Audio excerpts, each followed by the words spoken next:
6 ഉള്ളൂ. അപ്പം അതിനുശേഷം നമുക്ക് ഇനി പരിശുദ്ധാത്മാവിന്റെ ആഗമന ചിത്രീകരണമാണ്.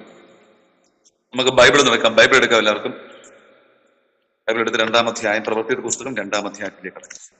പ്രവൃത്തിയുടെ പുസ്തകം 2-ാം അധ്യായത്തിലേക്ക് കടക്കാം. അതിന് 1 മുതൽ 4 വരെ വാക്യങ്ങൾ ഒരാൾക്ക് ഈ സമയത്ത് വായിക്കാവുന്നതാണ്. 1 മുതൽ 4 വരെയുള്ള വാക്യങ്ങൾ. പ്രവൃത്തിയുടെ പുസ്തകം 2-ാം അധ്യായം 1 മുതൽ 4 വരെയുള്ള വാക്യങ്ങൾ വായിക്കാം. പെന്തക്കോസ്ത് നാൾ വന്നപ്പോൾ എല്ലാവരും ഒരു സ്ഥലത്ത് ഒന്നിച്ചു കൂടിയിരുന്നു. പെട്ടെന്ന് കൊടിയ കാറ്റടിക്കുന്നത് പോലെ ആകാശത്തു നിന്ന് ഒരു മുഴക്കമുണ്ടായി. അവർ ഇരുന്നിരുന്ന വീട് മുഴുവനും നിറച്ചു.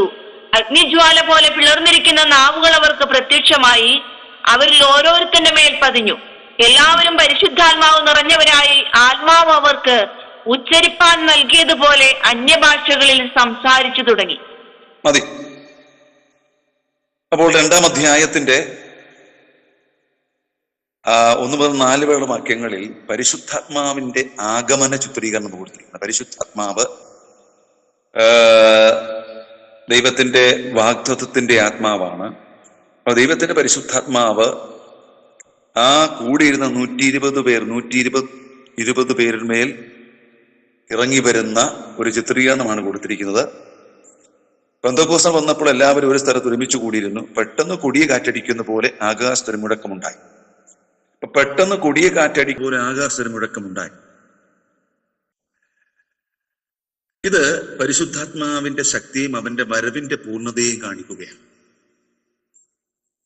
അപ്പോൾ പെട്ടെന്ന് കൊടിയ കാറ്റടിക്കുന്ന പോലെ ആകാശത്തൊരു മുഴക്കമുണ്ടായി. ഇത് പരിശുദ്ധാത്മാവിന്റെ ശക്തിയും വരവിന്റെ പൂർണ്ണതയും കാണിക്കുകയാണ്. അപ്പൊ പരിശുദ്ധാത്മാവിന്റെ ആഗമനമാണ്. പരിശുദ്ധാത്മാവെന്ന് ഇവിടെ പറയുമ്പോൾ തന്നെ അത് വാഗ്ദത്തം നൽകിയ പരിശുദ്ധാത്മാവാണ് എന്ന ബൈബിളിൽ നമുക്ക് കാണുവാൻ കഴിയുന്നു. ജോബൽ പ്രവചനത്തിനകത്ത് അന്ത്യകാലത്ത് സകല ജഡത്തിന്മേലും എന്റെ ആത്മാവിനെ പകരുമെന്ന് നാം വായിക്കുന്നുണ്ട്. തുടർന്ന് യോഹന്നാന്റെ സുവിശേഷം 14-ാം അധ്യായത്തിൽ 17-ാം വാക്യത്തിൽ നമുക്ക് പരിശുദ്ധാത്മാവിനെ കുറിച്ച് ഞാൻ പിതാവിൽ നിന്നും വാങ്ങി നിങ്ങൾക്ക് അയച്ചു തരുമെന്ന് പറയുന്നുണ്ട്. ലൂക്കോസിന്റെ സുവിശേഷത്തിൽ പരിശുദ്ധാത്മാവിന്റെ ആഗമനത്തിന് വേണ്ടി കാത്തിരിക്കണമെന്ന് പറയുന്നുണ്ട്. ലൂക്കോസ് സുവിശേഷം 24-ാം അധ്യായം 49-ാം വാക്യം. എന്റെ പിതാവ് വാഗ്ദത്തം ചെയ്തതിനെ ഞാൻ നിങ്ങളുടെ മേൽ അയക്കും. നിങ്ങൾ ഉയരത്തിൽ നിന്ന് ശക്തി ധരിക്കുവോളം നഗരത്തിൽ പാർപ്പീൻ എന്ന് അവരോട് പറഞ്ഞു. അവിടെ പറയാണ് പിതാവ് വാഗ്ദത്തം ചെയ്തതിനെ. അതായത് പിതാവിന്റെ വാഗ്ദത്തമായിരുന്നു പരിശുദ്ധാത്മാവ് എല്ലാവരുടെ മേലും പകരുമെന്നുള്ളത്. അത് ജോബൽ പ്രവചനം 3-ാം അധ്യായത്തിലാണ് കാണുന്നത്. അന്ത്യകാലത്ത് സകല ജഡത്തിന്മേലും എന്റെ ആത്മാവിനെ പകരുമെന്ന്. അപ്പൊ ആ പരിശുദ്ധാത്മാവിന്റെ പകർച്ച അത് പിതാവാം ദൈവത്തിന്റെ വാഗ്ദത്തമായിരുന്നു. അപ്പൊ ആ പിതാവാം ദൈവത്തിന്റെ വാഗ്ദത്തമാകുന്ന പരിശുദ്ധാത്മാവ് കൂടിയിരുന്ന 120 മേൽ ഇറങ്ങി വരുന്ന ഒരു അനുഭവമാണ് നമുക്കിവിടെ കാണുവാൻ കഴിയുന്നത്. അപ്പോൾ ആ പരിശുദ്ധാത്മാവിനെ നൽകുമെന്ന് കർത്താവായ യേശുക്രിസ്തു തന്നെ സാക്ഷ്യം പറയുന്നുണ്ട്. യോഹന്നാൻ സുവിശേഷം 14-ാം അധ്യായത്തിൽ പറയുന്നു, 14-16 സത്യത്തിന്റെ ആത്മാവ് എന്നൊരു മറ്റൊരു കാര്യത്തിന് എന്നേക്കും നിങ്ങളോട് ഇരിക്കേണ്ടതിന് നിങ്ങൾക്ക് തരും. അവിടെ പറയുകയാണ്. വീണ്ടും പരിശുദ്ധാത്മാവിനെ കുറിച്ച് 16-ാം അധ്യായത്തിൽ വീണ്ടും പറയുന്നുണ്ട്. 16-ന്റെ 13-ാം വാക്യത്തിൽ സത്യത്തിന്റെ ആത്മാവ് വരുമ്പോൾ അവൻ നിങ്ങളെ സകല സത്യത്തിനും വഴി നടത്തും എന്ന് നമുക്ക് കാണുവാൻ കഴിയുന്നുണ്ട്. വീണ്ടും 15-26 ഞാൻ പിതാവിന്റെ അടുക്കൽ നിന്ന് നിങ്ങൾക്ക് അയപ്പാനുള്ള കാര്യസ്ഥനായി പിതാവിന്റെ അടുക്കൽ നിന്ന് പുറപ്പെടുന്ന സത്യാത്മാവ് വരുമ്പോൾ അവൻ എന്നെ കുറിച്ച് സാക്ഷ്യം പറയും. കേട്ടോ, അപ്പോൾ പിതാവിന്റെ വാഗ്ദത്തമാണ്, അത് പുത്രനാണ് പിതാവിൽ നിന്നും വാങ്ങി നമുക്ക് അയച്ചു തരുന്നത്. അയക്കുന്ന ചിത്രീകരണമാണ് 2-ാം അധ്യായത്തിൽ കാണുവാൻ കഴിയുന്നത്. ഇവിടെ ആദ്യം പറഞ്ഞത് പെട്ടെന്ന് കൊടിയ കാറ്റടിക്കുന്ന പോലെ ആകാശത്ത് ഒരു മുഴക്കമുണ്ടായി. ഞാൻ പറഞ്ഞിട്ട് എഴുതിയാൽ മതി, ഇതൊരു ലെക്ചറിങ്ങാ ചെയ്യുന്നത്. അപ്പോൾ ഒരു മുഴക്കമുണ്ടായി. എവിടൊക്കെ ദൈവത്തിന്റെ പ്രത്യക്ഷത ഉണ്ടായിട്ടുണ്ടോ, ബൈബിളിൽ നമുക്ക് പല സ്ഥലങ്ങളിൽ നോക്കിയാൽ അവിടെയൊക്കെ ദൈവത്തിന്റെ പ്രത്യക്ഷത ഉണ്ടായ കാണുവാൻ കഴിയുന്നുണ്ട്. അപ്പോൾ ദൈവത്തിന്റെ പ്രത്യക്ഷത ഉണ്ടായ സ്ഥലങ്ങളിലൊക്കെ ഇപ്രകാരം കൊടിയ മുഴക്കവും അഗ്നിയും കൂരിരുട്ടും ഒക്കെ ഉണ്ടായതായി തിരുവചനത്തിൽ നമുക്ക് കാണുവാൻ കഴിയുന്നു. ഒരു വാക്യം ഒന്ന് വായിക്കാം. എബ്രായ ലേഖനം എന്ന് എടുക്കുക. എബ്രായ ലേഖനം 13-ാം അധ്യായം, എബ്രായ ലേഖനം 12-ാം അധ്യായം 18-ാം വാക്യം ഒരാള് ഒന്ന് വായിച്ചാട്ടെ. എബ്രായ ലേഖനം 12-ാം അധ്യായം 18-ാം വാക്യം.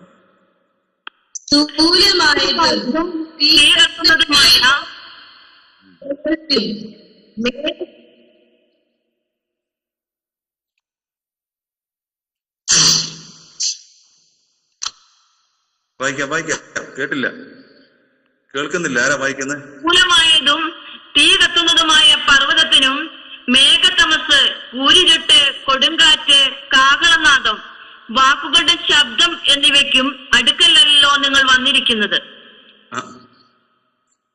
ഇവിടെ പറയുന്ന പഴയ നിയമത്തിലെ ദൈവം ഇറങ്ങി വരുന്ന ഒരു അനുഭവത്തെ കുറിച്ച് നമുക്ക് പല പുസ്തകങ്ങളിലും ദൈവത്തിന്റെ പ്രത്യക്ഷതയെ കുറിച്ച് നമ്മൾ പഠിക്കുമ്പോൾ അവിടെയൊക്കെ ഇത് വ്യക്തമായി കാണുവാൻ കഴിയുന്നുണ്ട്. അപ്പോൾ പരിശുദ്ധാത്മാവാം ദൈവം പിതാവിൽ നിന്നും പുത്രനായ യേശുക്രിസ്തു വാങ്ങി നമ്മുടെ മേൽ അയക്കുന്ന, അല്ലെങ്കിൽ ആ ഇരുന്ന 120 പേരുടെ മേലയക്കുന്ന.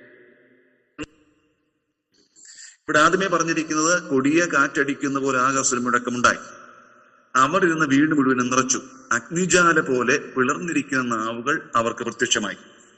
2-ാം അധ്യായം 3-ാം വാക്യം, അഗ്നിജ്വാല പോലെയുള്ള പിളർന്ന നാവുകൾ അവർക്ക് പ്രത്യക്ഷമായി എന്ന് കൊടുത്തതിനാൽ അഗ്നിനാവല്ല, അതുപോലെയുള്ള, അഗ്നിനാവ് പോലെയുള്ള എന്ന് കൊടുത്തു അല്ലേ, അഗ്നിനാവ് പോലെ പിളർന്നിരിക്കുന്ന നാവുകൾ.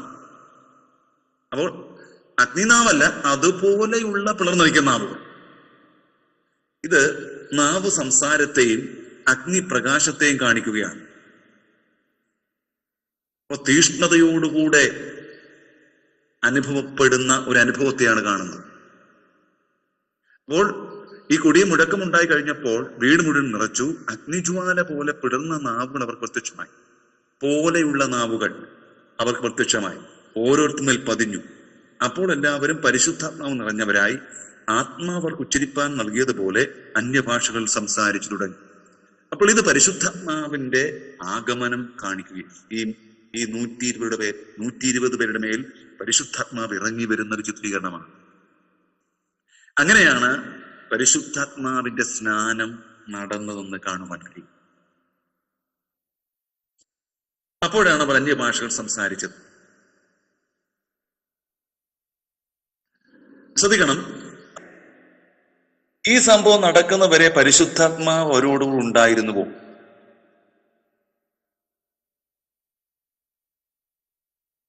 പഴയ നിയമത്തിൽ എങ്ങനെയാണ് പരിശുദ്ധാത്മാവ് ഇറങ്ങി വന്നത്? അപ്പൊ ഹെഡിങ് എഴുതിയാട്ടെ. ഇനി എഴുതാം നമുക്ക്. പരിശുദ്ധാത്മാവിന്റെ ആഗമന ചിത്രീകരണം. പരിശുദ്ധാത്മാവിന്റെ ആഗമന ചിത്രീകരണം. രണ്ടാമത്തെ പരിശുദ്ധാത്മാവിന്റെ ആഗമന ചിത്രീകരണം. അപ്പൊ നമ്മള് രണ്ടാമത്തെ ചാപ്റ്ററിൽ പഠിച്ചത് പെന്തക്കോസ്ത് നാളിലെ പരിശുദ്ധാത്മാവിന്റെ ആഗമനവും ദൈവസഭയുടെ ആരംഭവുമാണ്. ആ ഒരു സബ്ജക്റ്റാണ് നമ്മൾ 2-ാം അധ്യായത്തിൽ പഠിക്കുന്നതിൽ. പരിശുദ്ധാത്മാവിന്റെ ആഗമനം, പരിശുദ്ധാത്മാവിന്റെ ദൈവത്വം, ഇതെല്ലാം പഠിച്ചു വന്നതിന് ശേഷം നമ്മൾ 2-ാം അധ്യായത്തിലേക്ക് കയറുകയാണ്. ഇവിടെ പരിശുദ്ധാത്മാവിന്റെ ആഗമന ചിത്രീകരണം, അതാണ് ഹെഡിങ്. പ്രവൃത്തി 2-ാം അധ്യായം 1 മുതൽ 4 വരെ. പ്രവൃത്തി 2-ാം അധ്യായം 1 മുതൽ 4 വരെ.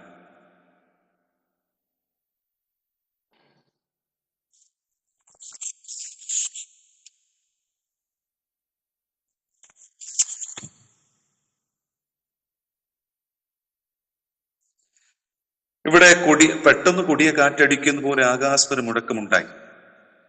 2-ാം അധ്യായം 1 മുതൽ 2 വരെയുള്ള വാക്യത്തിൽ, 2-ാം അധ്യായം 1 മുതൽ 2 വരെയുള്ള വാക്യത്തിൽ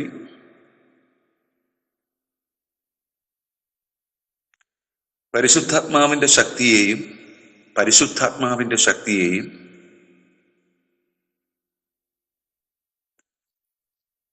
വരവിന്റെ പൂർണ്ണതയും കാണിക്കുന്നു.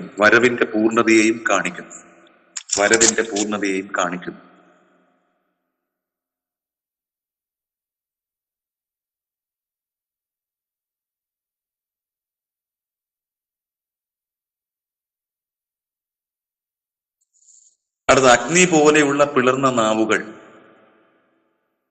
അവർക്ക് പ്രത്യക്ഷമായി. അഗ്നി പോലെയുള്ള പിളർന്ന നാവുകൾ അവർക്ക് പ്രത്യക്ഷമായി. അത് 2-ാം അധ്യായം 3-ാം വാക്യമാണ്. അഗ്നി നാവ് പോലെയുള്ള പിളർന്ന നാവുകൾ അവർക്ക് പ്രത്യക്ഷമായി.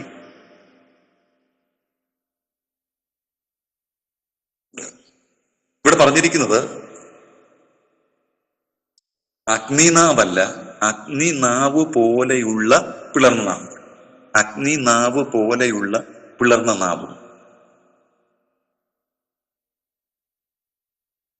അഗ്നിപ്രകാശത്തെയും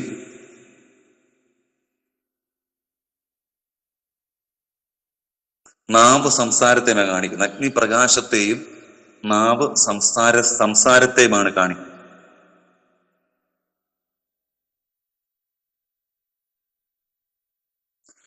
അടുത്തത് ഓരോരുത്തന്റെ മേൽ പതിഞ്ഞു. ഓരോരുത്തന്റെ മേൽ പതിഞ്ഞു.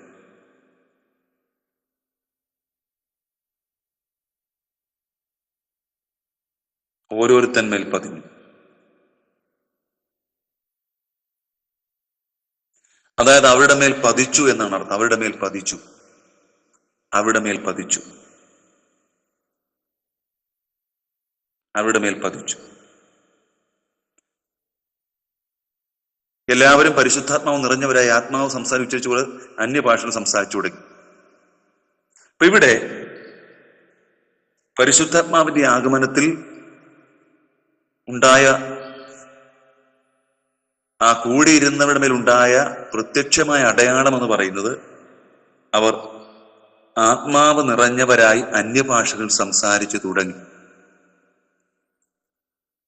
പരിശുദ്ധാത്മാവ് ഇവിടെ വന്നപ്പോൾ അവർക്കുണ്ടായ ഒന്നാമത്തെ അനുഭവം എന്ന് പറയുന്നത് പരിശുദ്ധാത്മാവ് നിറഞ്ഞവരായി അവർ അന്യഭാഷകൾ സംസാരിച്ചു.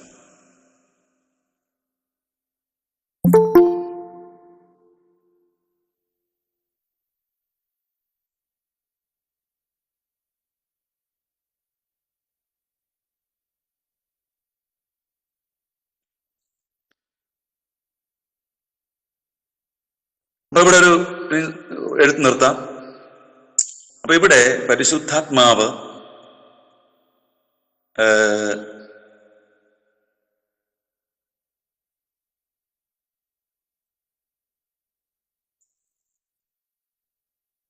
ഈ പരിശുദ്ധാത്മാവിന്റെ വ്യത്യസ്ത തരത്തിലുള്ള പ്രവർത്തനത്തെ കുറിച്ച് നമ്മൾ ആദ്യത്തെ ക്ലാസ്സിൽ പഠിച്ചതാണ്. പരിശുദ്ധാത്മാവ് പഴയ നിയമത്തിൽ നമ്മൾ പഠിച്ചതാണ്. പഴയ നിയമത്തിൽ പരിശുദ്ധാത്മാവ് എല്ലായ്പ്പോഴും എല്ലാവരിലും വന്നിരുന്നില്ല. ചില പ്രത്യേക വ്യക്തികളിൽ പ്രത്യേക കാലയളവിൽ മാത്രമേ ഉണ്ടായിരുന്നുള്ളൂ. ന്യായാധിപന്മാരുടെ മേൽ ഉണ്ടായിരുന്നു. അതൊരു പ്രത്യേക കാലയളവിൽ മാത്രമേ ഉണ്ടായിരുന്നു. സമാഗമന കൂടാരം പണിയുവാൻ തക്കവണ്ണം 2 പേരുടെ മേൽ ജ്ഞാനം ലഭിക്കേണ്ടതിന് അവരുടെ മേൽ ഉണ്ടായിരുന്നു. മോശയെ സഹായിക്കാൻ വേണ്ടി തിരഞ്ഞെടുക്കപ്പെട്ട 70 പേരുടെ മേൽ പരിശുദ്ധാത്മാവ് ഇറങ്ങി വന്നു. അങ്ങനെ വ്യത്യസ്തമായ തലങ്ങളിൽ വ്യത്യസ്തമായ രീതിയിലായിരുന്നു പരിശുദ്ധാത്മാവ് ഉണ്ടായത്. എന്നാൽ പുതിയ നിയമത്തിലേക്ക് വരുമ്പോൾ പരിശുദ്ധാത്മാവ് നമ്മളിൽ ആദ്യം പ്രവർത്തിക്കുന്നത്, പരിശുദ്ധാത്മാവിന്റെ പ്രവൃത്തി ഉണ്ട്, പരിശുദ്ധാത്മാവിന്റെ സ്നാനമുണ്ട്, ആത്മാവിന്റെ നിറവുണ്ട്. ഇതെല്ലാം വ്യത്യസ്തമായ അനുഭവങ്ങളാണ് ഉണ്ടാകും. അപ്പൊ ഒരാൾ രക്ഷിക്കപ്പെടുമ്പോൾ പരിശുദ്ധാത്മാവിന്റെ സഹായത്തോടുകൂടെ മാത്രം രക്ഷിക്കപ്പെടുന്നു.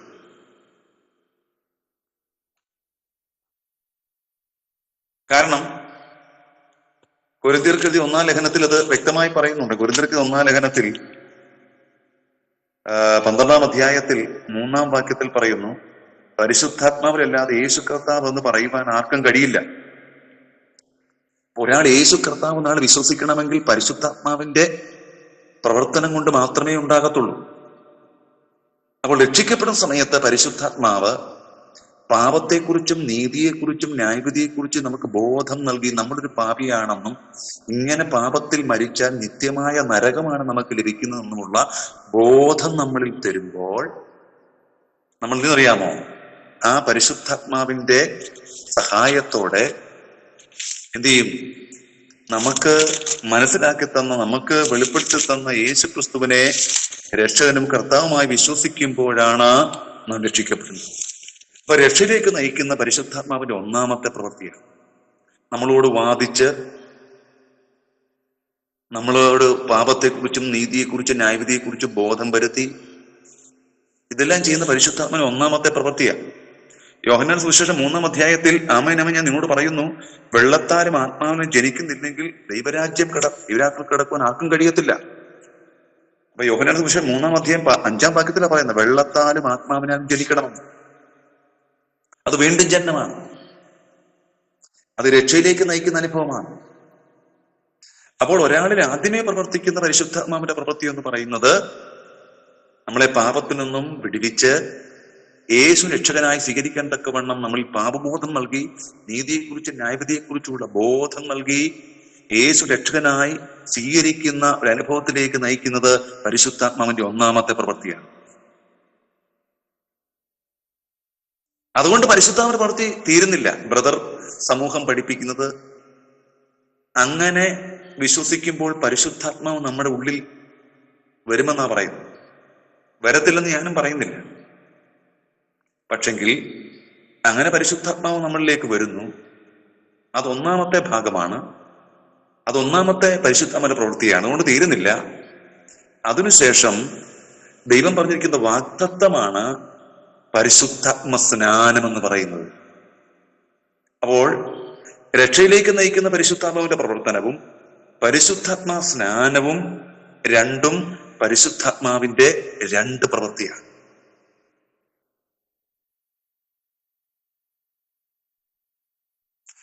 രണ്ടാമത്തെ പരിശുദ്ധാത്മാവിന്റെ പ്രവൃത്തിയാണ് പരിശുദ്ധാത്മാവിന്റെ സ്നാനം. കണ്ടോ? ഇവിടെ ഈ 2-ാം അധ്യായത്തിൽ 1 മുതൽ വായിക്കുമ്പോൾ ഇവിടെ സംഭവിക്കുന്ന പരിശുദ്ധാത്മാവിന്റെ സ്നാനം നടക്കുകയാണ്. Baptism of the holy spirit. അപ്പോ അതും രക്ഷയിലേക്ക് നയിക്കുന്ന പരിശുദ്ധാത്മാവിന്റെ പ്രവൃത്തിയും രണ്ടും രണ്ടാണ്. നമ്മൾ രക്ഷിക്കപ്പെടുന്ന സമയത്ത് ആദ്യം രക്ഷിക്കപ്പെടുകയാണ്. രക്ഷിക്കപ്പെട്ട് കഴിഞ്ഞാണ് നമുക്ക് ആത്മസ്നാനം കർത്താവ് നൽകുന്നത്. ചില രക്ഷിക്കപ്പെട്ട് സ്നാനപ്പെട്ട് കഴിയുമ്പോഴാണ് ആത്മസ്നാനം ലഭിക്കുന്നത്. എന്നാൽ അപൂർവ ചില സന്ദർഭങ്ങളിൽ രക്ഷയോട് കൂടെ ആത്മസ്നാനം ലഭിക്കുന്നവരുണ്ട്. എന്നാൽ അത് ദൈവത്തിന്റെ പ്രത്യേകമായ ഒരു ഇടപെടൽ മാത്രമാണ്. അത് പ്രത്യേക സന്ദർഭങ്ങൾ മാത്രമാണ്.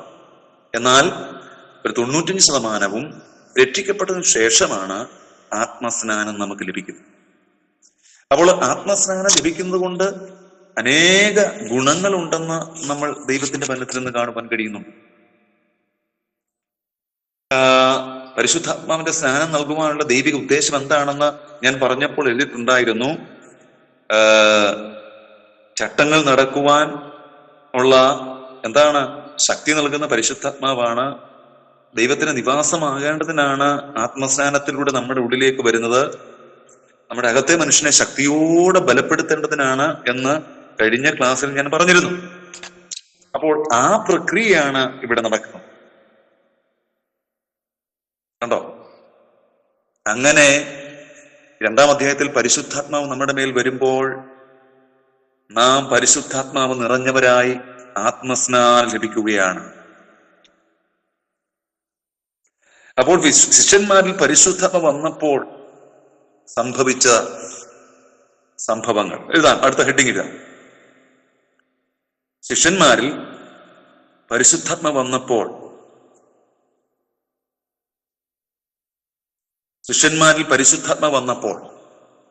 ഹെഡിങ് ആയിട്ട് എഴുതാം.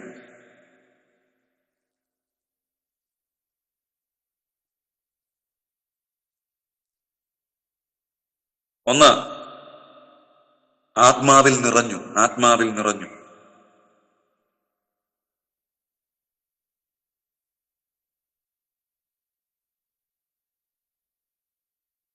അതിന് ആത്മസ്നാനം എന്ന് പറയാം. ആത്മാവിൽ നിറഞ്ഞു. ആത്മസ്നാനം നടന്നു. താഴെയായിട്ട് ആത്മസ്നാനം നടന്നു.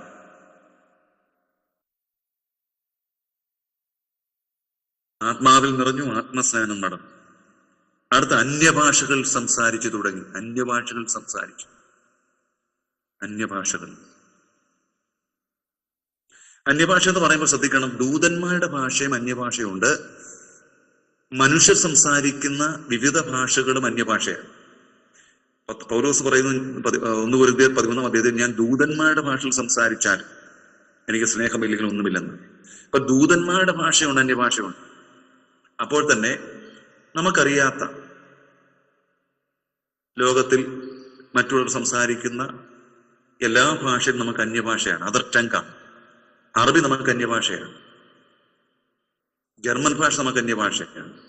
അപ്പോൾ ആത്മാവ് വരുമ്പോൾ ചിലർ അന്യഭാഷ, ജർമ്മൻ ഭാഷ സംസാരിക്കുന്നവരുണ്ട്, അറബി സംസാരിക്കുന്നവരുണ്ട്, ഇംഗ്ലീഷ് സംസാരിക്കുന്നവരുണ്ട്, ഹിന്ദി സംസാരിക്കുന്നവരുണ്ട്. അപ്പോൾ തന്നെ ദൂതന്മാരുടെ ഭാഷ സംസാരിക്കുന്നു. അപ്പൊ അങ്ങനെയുള്ള ഭാഷകൾ സംസാരിച്ചു തുടങ്ങിയെന്നാണ് കൊടുത്തിരിക്കുന്നത്.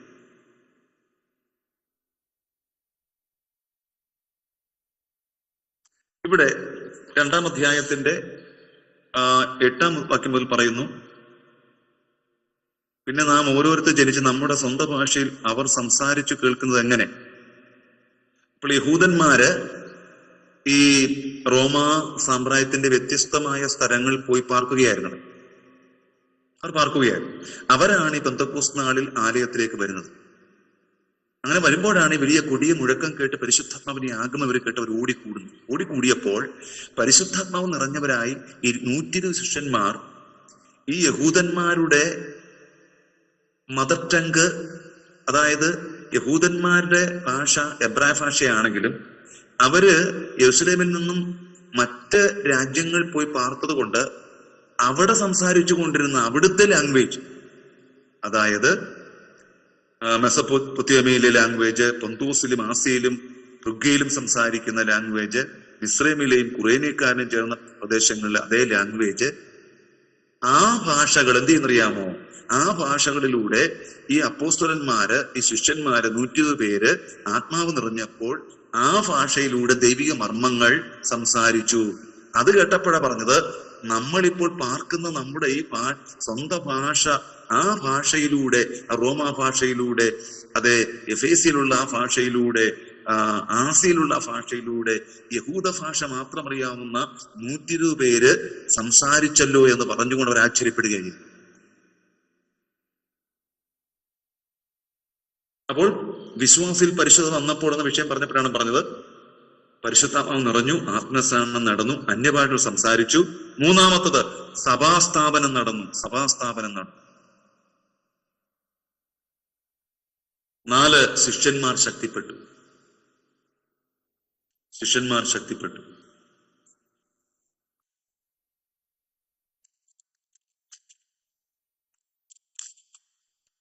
ശിഷ്യന്മാർ ശക്തിപ്പെട്ടു.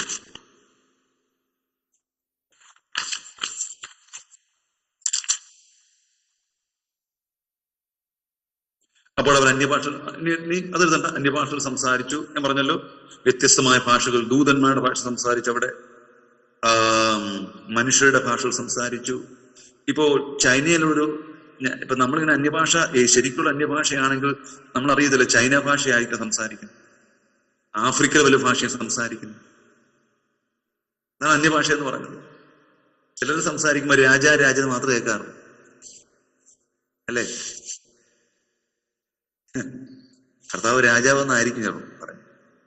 ഇന്ന് രാജാവാണെങ്കിൽ, രാജയാണെങ്കിൽ, അല്ലേ? അത് പക്ഷെ നമ്മുടെ ഈ അന്യഭാഷ സംസാരിക്കുമ്പോൾ നമ്മുടെ ബ്രെയിനിൽ അത് റെക്കോർഡ് ചെയ്യുന്നുണ്ടല്ലോ. അപ്പൊ അതുകൊണ്ട് അവർ ആവർത്തനമായിട്ട് അങ്ങനെ സംസാരിക്കാറുണ്ട്. ചിലർ വന്ന് ഇരുന്ന് കഴിഞ്ഞാൽ ഉടനെ പിന്നെ അന്യഭാഷ മാത്രമേ, അതവരുടെ ബുദ്ധിയിൽ സംസാരിക്കുന്ന ഭാഷ. ഞങ്ങൾ നേരത്തെ ശുശ്രൂഷ ഒരു സഭയിൽ അടുത്ത് ഒരു സഹോദരിയുണ്ട്. സഹോദരി ആരാധന ആരംഭിക്കുന്ന സമയത്ത് അന്യഭാഷ തുടങ്ങുന്നതാണ്. സാക്ഷ്യത്തിനും അന്യഭാഷയാണ്. 3 മണിക്കൂറൊക്കെ അന്യഭാഷ ഇങ്ങനെ സംസാരിക്കുന്നു. പക്ഷെങ്കിൽ നമ്മൾ ആരാധന സമയത്ത് അന്യഭാഷ സംസാരിക്കുന്ന കുഴപ്പമൊന്നുമില്ല. വീട്ടിൽ വെച്ച് വേണം ഇഷ്ടം പോലെ സംസാരിക്കാം. പക്ഷെ ചർച്ച വരുമ്പോൾ നമ്മൾ ദൈവവചനം കൂടെ എന്ത് ചെയ്യണം? കേൾക്കേണ്ടത് ആവശ്യം. ഈ അന്യഭാഷ എന്ന് പറയുന്നത് നമുക്ക് ആത്മീയ വർദ്ധനു വേണ്ടി തന്നിരിക്കുന്നത്. നമ്മൾ ഒറ്റയ്ക്കിരിക്കുമ്പോൾ ഇഷ്ടം പോലെ സംസാരിക്കാൻ കുഴപ്പമൊന്നും. പക്ഷെ നമ്മൾ കൂടിയിരിക്കുമ്പോൾ പൗലോസ് പറയുന്നു, അന്യഭാഷ ഉള്ളവർ വ്യാഖ്യാനപരത്തിനായി പ്രാർത്ഥിക്കട്ടെ. കാരണം നമ്മൾ അന്യഭാഷ മാത്രം സംസാരിച്ചാൽ നമുക്ക് ആർക്കും മനസ്സിലാകത്തില്ല. കാരണം നമ്മൾ സംസാരിക്കുന്ന ഭാഷ മറ്റൊരു ഭാഷ ആയതുകൊണ്ട് അത് വ്യാഖ്യാനമുണ്ടെങ്കിലേ നമുക്കത് മനസ്സിലാക്കാൻ കഴിയുള്ളൂ. അപ്പോൾ എപ്പോഴും നമ്മൾ ആത്മനിറവോടെ, പരിശുദ്ധാത്മാവ് നിയോഗത്തോടെ, ആത്മാവ് തരുന്ന അന്യഭാഷകൾ സംസാരിക്കുന്നതായിരിക്കും ഏറ്റവും നല്ലതെന്ന കാര്യം നിങ്ങൾ മറന്നുപോകും. അപ്പോൾ പരിശുദ്ധം വന്നപ്പോൾ നടന്ന കാര്യങ്ങൾ ഞാൻ പറഞ്ഞു വരുന്നത്, പരിശുദ്ധാത്മാവ് നിറഞ്ഞു, സ്നാനം നടന്നു, അന്യഭാഷ സംസാരിച്ചു, സഭാസ്ഥാപനം നടന്നു, എല്ലാവരും ശക്തിപ്പെട്ടു. അടുത്ത ഹെഡിങ് സഭാസ്ഥാപനം പെന്തക്കോസ്ത് നാളിൽ. സഭാസ്ഥാപനം പെന്തക്കോസ്ത് നാളിൽ. സഭാസ്ഥാപനം പെന്തക്കോസ്ത് നാളിൽ.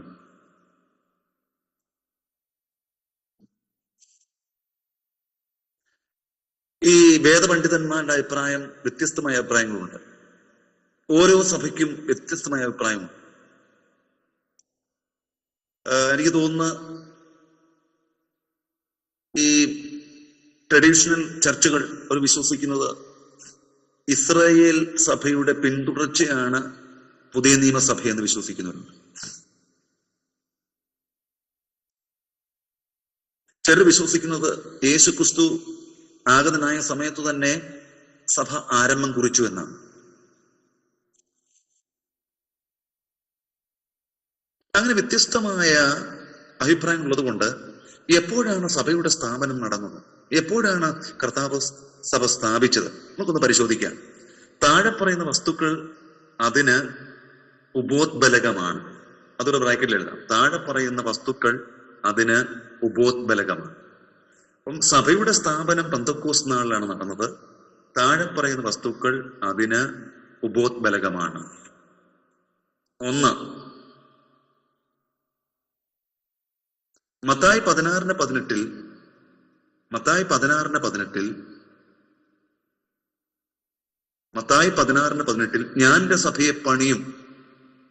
ഞാൻ എന്റെ സഭയെ പണിയും, I will build my church, ഞാൻ എന്റെ സഭയെ പണിയും എന്ന യേശുവിന്റെ പ്രസ്താവന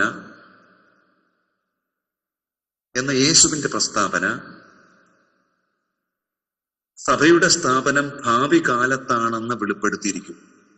സഭയുടെ സ്ഥാപനം ഭാവി കാലത്താണെന്ന് വെളിപ്പെടുത്തിയിരിക്കും. I will build my church, ഞാൻ എന്റെ സഭയെ പണിയും.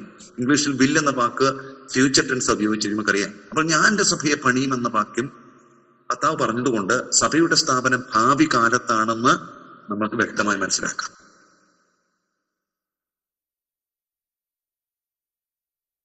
രണ്ട്,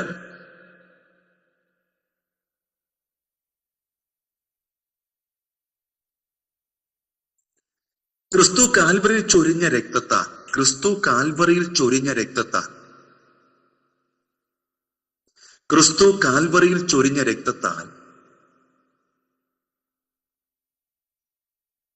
പാപമോചനം പ്രാപിച്ച്, ക്രിസ്തു കാൽവറിയിൽ ചൊരിഞ്ഞ രക്തത്താൽ പാപമോചനം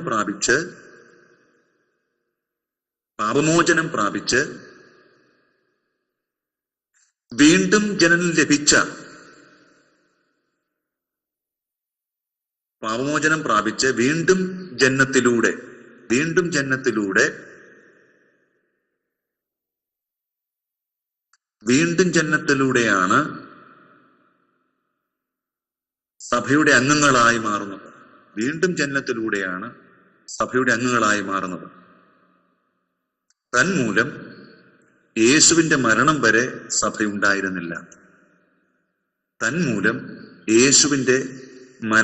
സഭയുണ്ടായിരുന്നില്ല. അപ്പോൾ പാപമോചനം പ്രാപിച്ചവരാ സഭയിൽ അംഗങ്ങൾ എന്ന് പറയുന്നത്, വീണ്ടും ജന്മം പ്രാപിച്ചു. അപ്പൊ അതുകൊണ്ട് പ്രവൃത്തി 2:47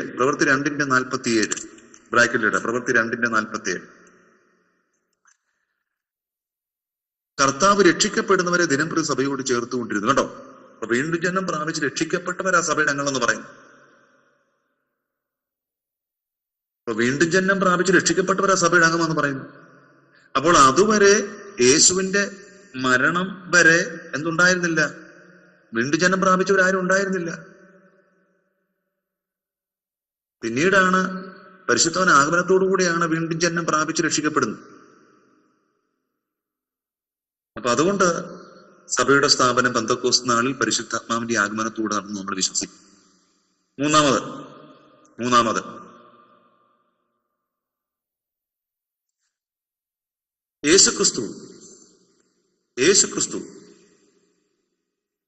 യേശുക്രിസ്തു മരിച്ചവരിൽ നിന്ന് ഉയർത്തെഴുന്നേറ്റതിലൂടെയാണ്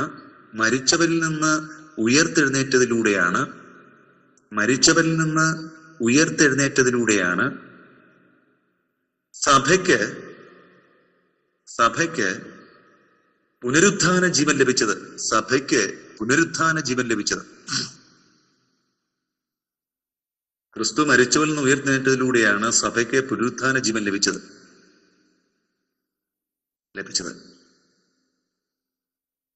അപ്പൊ യേശുക്രിസ്തു മരിച്ചവരിൽ നിന്ന് ഉയർത്തെഴുന്നേറ്റിലൂടെയാണ് സഭയ്ക്ക് പുനരുത്ഥാന ജീവൻ ലഭിച്ചത്. ഫിലിപ്പിയർ 3:21, 1 കൊരിന്ത്യർ 15:13, 1 കൊരിന്ത്യർ 15:13, 20 മുതൽ 23 വരെ ബ്രാക്കറ്റ് ക്ലോസ്. തന്മൂലം ക്രിസ്തുവിന്റെ ഉയർപ്പിന് മുമ്പ് സഭയുണ്ടായിരുന്നില്ല.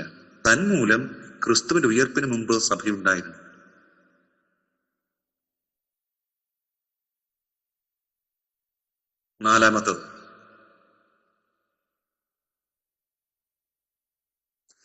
പുനരുത്ഥാനവും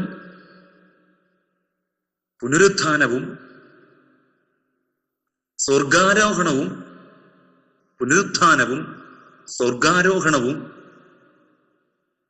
ചെയ്ത ക്രിസ്തുവിനെയാണ്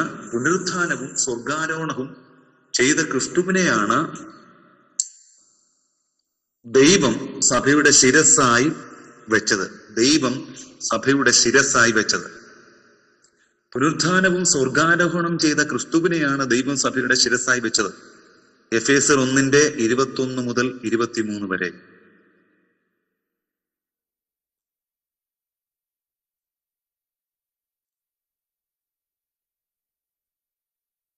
ശിരസില്ലാതെ ക്രിസ്തു ഇല്ലല്ലോ.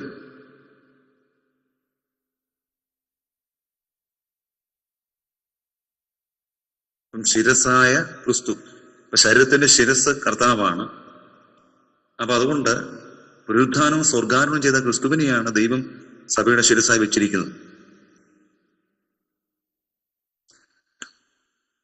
ഈ യേശു ക്രിസ്തുവാണ് പിതാവിന്റെ വലഭാഗത്ത് നമുക്ക് വേണ്ടി മധ്യസ്ഥത ചെയ്യുന്നത്. അപ്പൊ സഭയുണ്ടായതിനു ശേഷം ആ കർത്താവ് മധ്യസ്ഥത ആരംഭിക്കുന്നത്. അഞ്ചാമത്തത്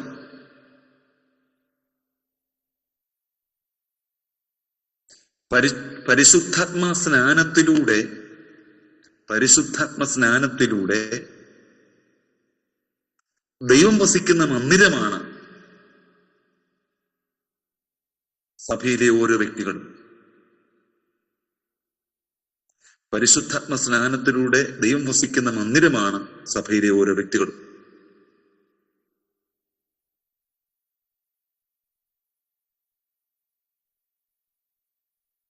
പരിശുദ്ധാത്മാവിലൂടെ ആത്മസ്നാനം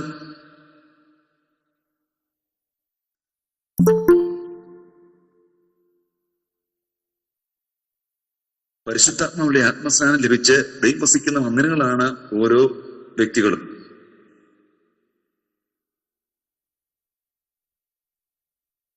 രക്ഷ പ്രാപിച്ച് പരിശുദ്ധാത്മാവിലൂടെ രക്ഷിക്കപ്പെട്ടതും പരിശുദ്ധാത്മാവിലൂടെ എഴുതാം. രക്ഷിക്കപ്പെട്ടതും പരിശുദ്ധാത്മാവിലൂടെയാണ്.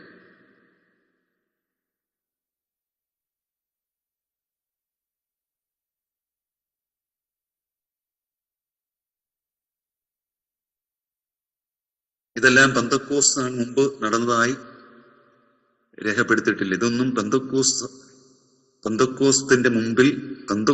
മുമ്പ് നടന്നതായി രേഖപ്പെടുത്തിയിട്ടില്ലാത്തതുകൊണ്ട് ഇതൊന്നും പെന്തക്കോസ്തിന് മുൻപ് നടന്നതായി രേഖപ്പെടുത്തിയിട്ടില്ലാത്തതിനാൽ സഭയുടെ സ്ഥാപനം നടന്ന് പെന്തക്കോസ്ത് നാളിലെന്ന് നാം വിശ്വസിക്കുന്നു.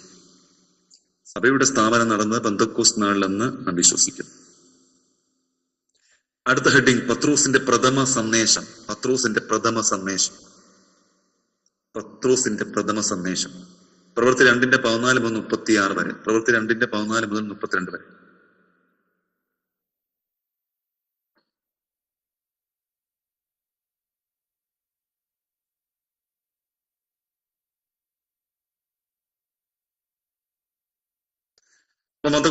പത്രോസിന്റെ പ്രഥമ സന്ദേശത്തിന്റെ ഒന്നാമത്തെ പോയിന്റ്.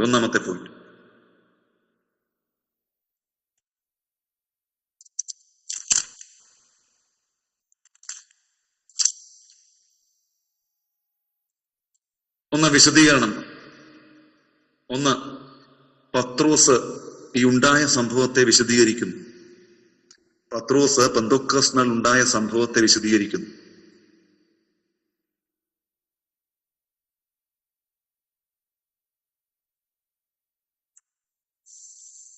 പത്രോസ് പെന്തക്കോസ്ത് നാൾ ഉണ്ടായ ഈ സംഭവത്തെ വിശദീകരിക്കുന്നു.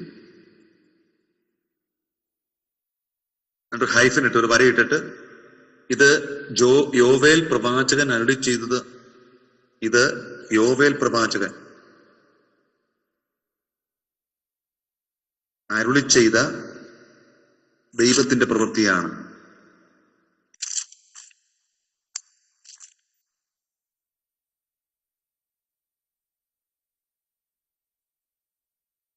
ഇത് യോവേൽ പ്രവാചകൻ മുഖാന്തരം അരുളി ചെയ്ത ദൈവപ്രവൃത്തി അത്രേ. ബ്രാക്കറ്റിൽ യോവേൽ 3-ാം അധ്യായം 2-ാം അധ്യായം 28-ാം വാക്യം. 28 മുതൽ 32 വരെ. 28 മുതൽ 32 വരെ. 28 മുതൽ 32 വരെ. 28 മുതൽ 32 വരെ.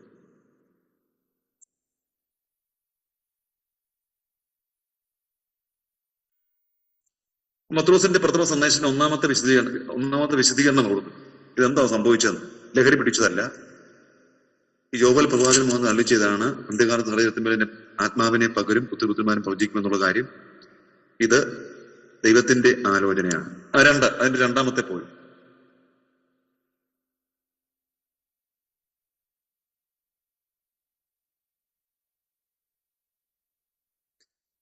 നിങ്ങളുടെ ഇടയിൽ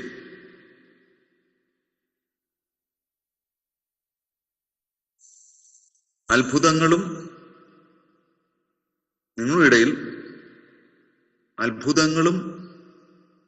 അടയാളങ്ങളും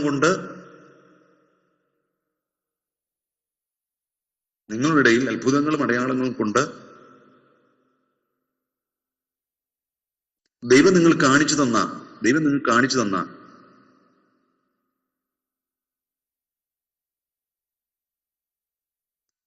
കാണിച്ചു തന്ന യേശുക്രിസ്തു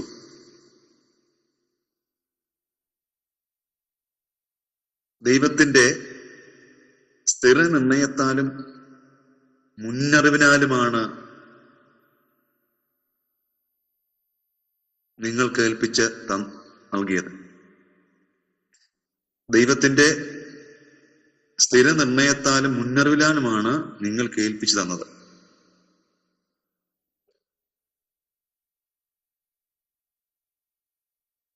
അതായത് ദൈവം യേശു രക്ഷകനായി കൊണ്ടുവന്നത് ദൈവത്തിന്റെ പുത്രനാണ്, ദൈവത്തിന്റെ നിർണയമായിരുന്നു എന്ന് പറയാം. ദൈവത്തിന്റെ നിർണയമായിരുന്നു പറഞ്ഞു. 3, നിങ്ങൾ അവനെ അധർമ്മികളുടെ കൈകളിൽ തറപ്പിച്ചു കൊന്നു. നിങ്ങൾ അവനെ അധർമ്മികളുടെ കൈകളാൽ തറപ്പിച്ചു കൊന്നു. 4, മരണം അവനെ പിടിച്ചു വെക്കാൻ കഴിഞ്ഞില്ല. ദൈവം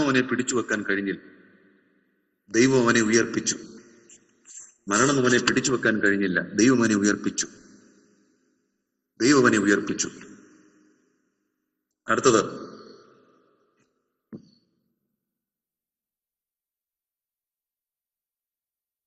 ഞങ്ങൾ യേശു ഉയർത്തെഴുന്നേറ്റതിന്റെ സാക്ഷികൾ.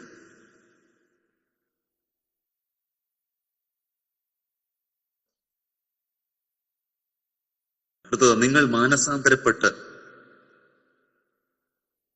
പാപമോചനം പ്രാപിക്കണം. നിങ്ങൾ മാനസാന്തരപ്പെട്ട പാപമോചനം പ്രാപിക്കണം.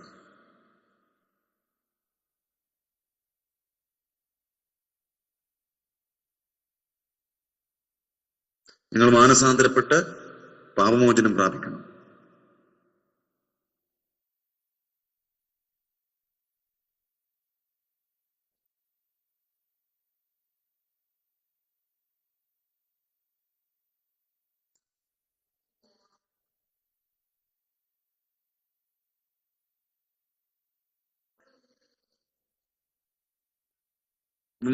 പത്രോസിന്റെ വാക്ക് കൈക്കൊണ്ടവർ, അപ്പൊ ഇത്രയുമാണ് പ്രധാനമായ മെസ്സേജ് കൊടുത്തത്. പത്രോസിന്റെ വാക്ക് കൈക്കൊണ്ടവർ സ്നാനമേറ്റു. അപ്പം പത്രോസിന്റെ വാക്ക് കൈക്കൊണ്ടവർ, അടുത്തൊരു ഹെഡിങ് ആണ്, പത്രോസിന്റെ വാക്ക് കൈക്കൊണ്ടവർ. പത്രോസിന്റെ വാക്ക് കൈക്കൊണ്ടവർ.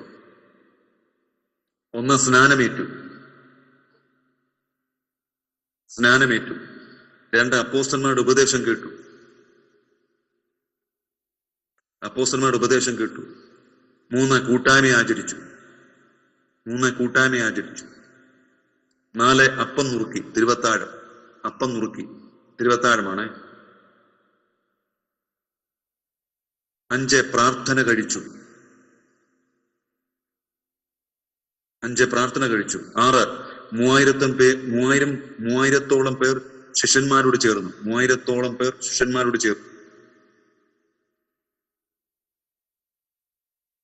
7, കർത്താവ് രക്ഷിക്കപ്പെട്ടവർ ദിനം പ്രതി സഭയോട് ചേർത്തുകൊണ്ടിരുന്നു. കർത്താവ് രക്ഷിക്കപ്പെട്ടവരെ ദിനം പ്രതി സഭയോട് ചേർത്തുകൊണ്ടിരുന്നു.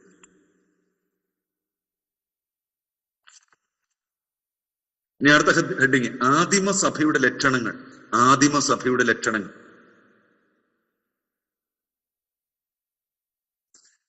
ആദിമസഭയുടെ ലക്ഷണങ്ങൾ. 1, അപ്പോസ്തലന്മാരുടെ ഉപദേശം കേട്ട് പഠിക്കുന്ന സഭ. അപ്പോസ്തലന്മാരുടെ ഉപദേശം കേട്ട് പഠിക്കുന്ന സഭ. അപ്പോസ്തലന്മാരുടെ ഉപദേശം കേട്ട് പഠിക്കുന്ന സഭ. ആദിമസഭയുടെ ലക്ഷണങ്ങളാണ് അപ്പോസ്തലന്മാരുടെ ഉപദേശം കേട്ട് പഠിക്കുന്ന സഭ.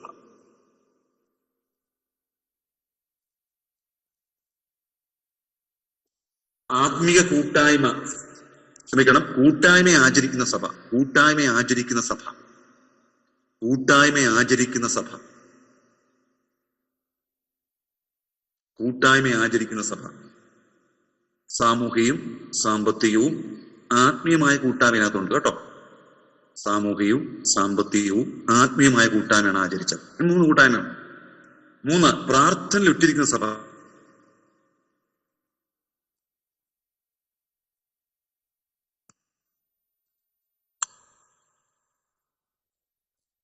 പ്രാർത്ഥനയിൽ ഇട്ടിരിക്കുന്ന സഭ. 3-മത്തത്, ഒരിക്കലും സ്വന്തം ശക്തി കൊണ്ട് മുൻപോട്ട് പോകാൻ കഴിയില്ല. കർത്താവിന്റെ ശക്തി നമുക്ക് ആവശ്യമാണ്. ആ ആദിമസഭയുടെ പ്രത്യേകത പ്രാർത്ഥന ഇട്ടിരുന്ന് ശക്തി പ്രാപിക്കുന്ന സഭയായിരുന്നു. 4, തമ്മിൽ കരുതലും ആവശ്യങ്ങളിൽ പങ്കാളിത്തം വഹിക്കുന്ന സഭയായിരുന്നു. തമ്മിൽ കരുതലും ആവശ്യങ്ങളിൽ പങ്കാളിത്തം വഹിക്കുന്ന സഭയായിരുന്നു. തമ്മിൽ കരുതലും ആവശ്യങ്ങളിൽ പങ്കാളിത്തം വഹിക്കുന്ന സഭ.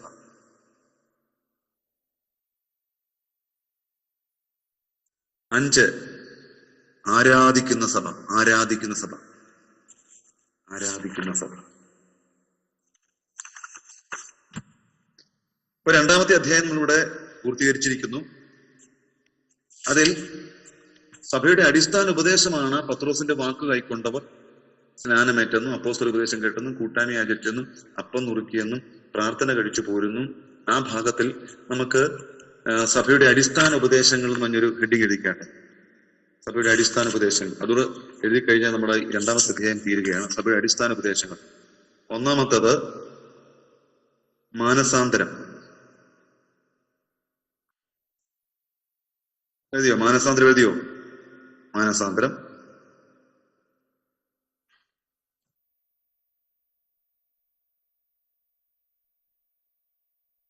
സ്നാനം.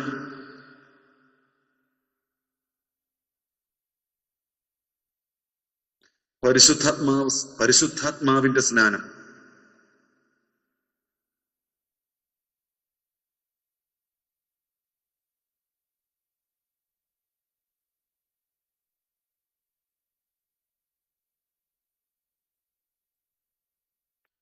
അടുത്തത് അപ്പോസ്തലന്മാരുടെ ഉപദേശം. അപ്പോസ്തലന്മാരുടെ ഉപദേശം.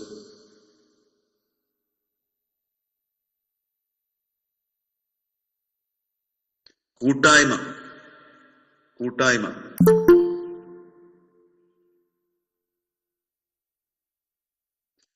അടുത്ത അപ്പം നുറുക്കൽ. അപ്പം നുറുക്കൽ, അതായത് തിരുവത്താഴം എന്നിരിക്കും. തിരുവത്താഴം. തിരുവത്താഴം.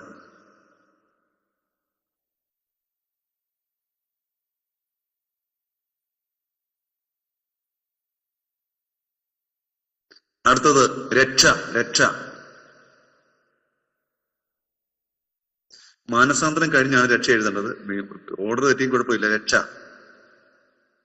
അവസാനമായി പ്രാർത്ഥന. പ്രാർത്ഥന.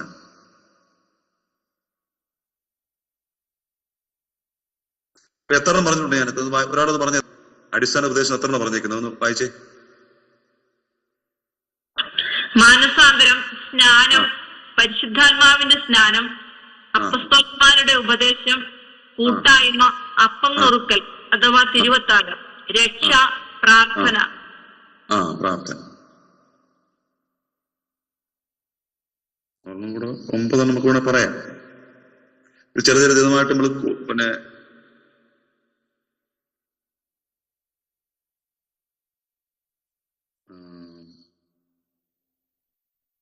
ഇവിടെ കുത്തുകൊണ്ടവർ, പത്രോസിനോട് കേട്ടവർ ഹൃദയത്തിൽ കുത്തുകൊണ്ടവർ പരിശുദ്ധാത്മാവിനോട് അപ്പോസ്തലന്മാരോടും പുരുഷന്മാർ എന്ത് ചെയ്യണം ചോദിച്ചു. അതിൽ വേണേ കൺഫസിങ് വേണമെങ്കിൽ എഴുതാൻ വേണം. അപ്പൊ മാനസാന്തരം, രക്ഷ. അതുകൊണ്ട് രക്ഷ രണ്ടാമതാണ് കേട്ടോ, അത് എഴുതിക്കോണം. രക്ഷ.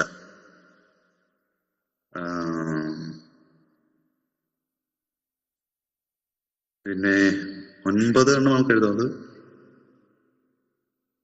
ഇപ്പോഴത്തെ ഞാൻ പിന്നെ അടുത്ത പ്രാവശ്യം പറയാം. അത് മതി. നമുക്ക് വേണമെങ്കിൽ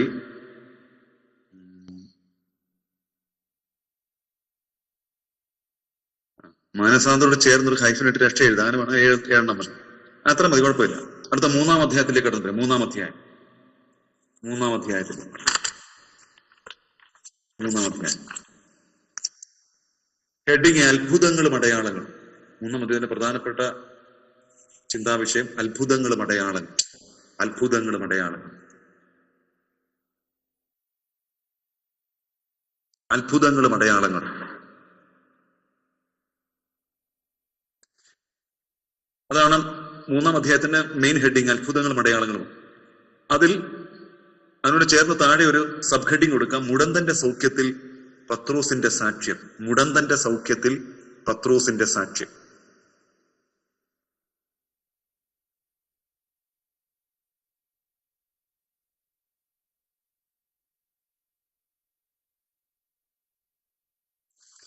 അപ്പൊ അതിന്റെ ചെറിയൊരു വിശദീകരണം. ഞങ്ങളുടെ സ്വന്തം ശക്തി കൊണ്ടോ ഭക്തി കൊണ്ടോ ഇവനെ നടക്കുമാറാക്കിയതല്ല. ഞങ്ങളുടെ സ്വന്തം ശക്തി കൊണ്ടോ ഭക്തി കൊണ്ടോ ഇവനെ നടക്കുമാറാക്കിയതല്ല. ഞങ്ങളുടെ സ്വന്തം ശക്തി കൊണ്ടോ ഭക്തി കൊണ്ട് ഇവനെ നടക്കുമാറാക്കിയതല്ല. പിതാക്കന്മാരുടെ ദൈവം തന്റെ ദാസനായ യേശുവിനെ മഹത്വപ്പെടുത്തിയതാണ്. പിതാക്കന്മാരുടെ ദൈവം തന്റെ ദാസനായ യേശുവിനെ മഹത്വപ്പെടുത്തിയതാണ്.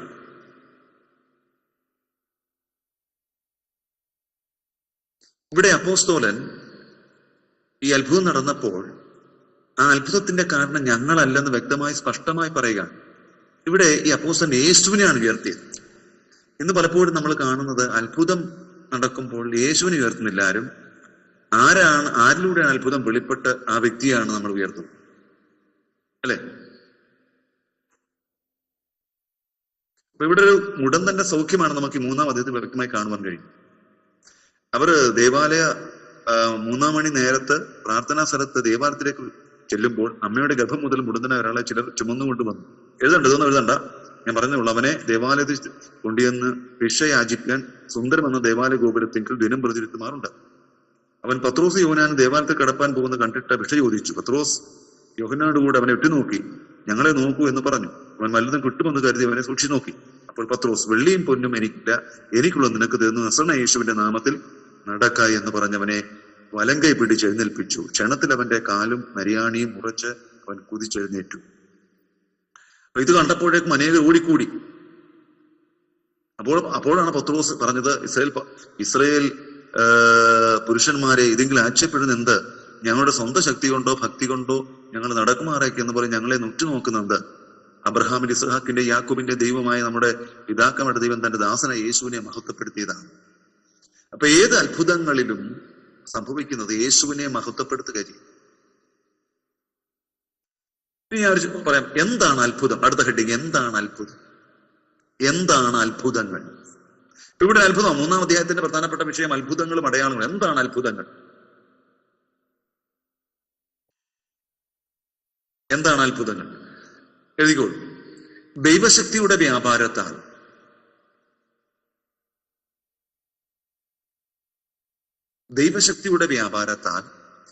പ്രകൃതി നിയമങ്ങൾക്ക്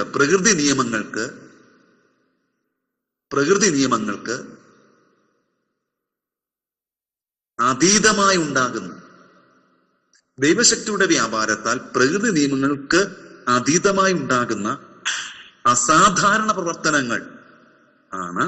അസാധാരണ പ്രവർത്തനങ്ങളെയാണ് അത്ഭുതങ്ങൾ എന്ന് വിളിക്കുന്നത്. ദൈവശക്തിയുടെ വ്യാപാരത്താൽ പ്രകൃതി നിയമങ്ങൾക്ക് അതീതമായി ഉണ്ടാകുന്ന അസാധാരണ പ്രവർത്തനങ്ങളെയാണ് അത്ഭുതങ്ങൾ എന്ന് വിളിക്കുന്നത്.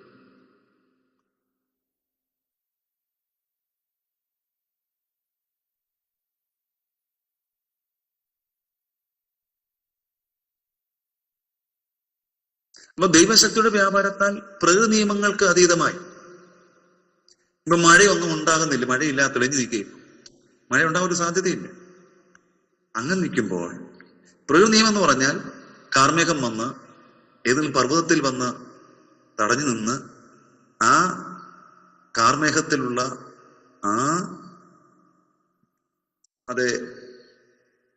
നീരാവി തണുത്ത് എന്ത് ചെയ്യണം? മഴയുണ്ടാകും. അല്ലാതൊരു മഴയുണ്ടായാൽ അതൊരു അസാധാരണ പ്രവൃത്തിയാണ്. പ്രകൃതി നിയമങ്ങൾക്ക് അസാധാരണ പ്രവൃത്തിയാണ്. അപ്പൊ അങ്ങനെ ഉണ്ടാകുന്ന അത്ഭുതം എന്ന് പറയുന്നു. അപ്പൊ എല്ലാം അത്ഭുതങ്ങളാണെന്ന് നമ്മൾ പറയാൻ പാടില്ല. എല്ലാ അത്ഭുതങ്ങളാണ് എന്ന് പറയാൻ പാടില്ല. അപ്പൊ അത്ഭുതത്തിൻ്റെതായ ഏതൊക്കെയാണ് അത്ഭുതങ്ങളെന്ന് വ്യക്തമായി ബൈബിൾ നമുക്ക് അതിന്റെ ശരിയായ ഉത്തരം നൽകി തരുന്നു. നമുക്ക് ഇത്രയും വലിയ പുസ്തകം പഠിക്കുമ്പോൾ എല്ലാ കാര്യങ്ങളും നമുക്ക് പഠിക്കാൻ കഴിയാത്തത് കൊണ്ട് നമുക്കതിനെ കുറിച്ച് കൂടുതലായി പഠിക്കാൻ കഴിയും. എങ്കിലും നമുക്ക് അല്പം 1-2 കാര്യങ്ങൾ പഠിക്കാൻ കഴിയും. ബൈബിൾ അത്ഭുതങ്ങളെ പലതായി തിരിച്ചിരിക്കുന്നു. അടുത്ത ഹെഡിങ്, ബൈബിൾ അത്ഭുതങ്ങളെ പലതായി തിരിച്ചിരിക്കുന്നു. ബൈബിൾ അത്ഭുതങ്ങളെ പലതായി തിരിച്ചിരിക്കുന്നു.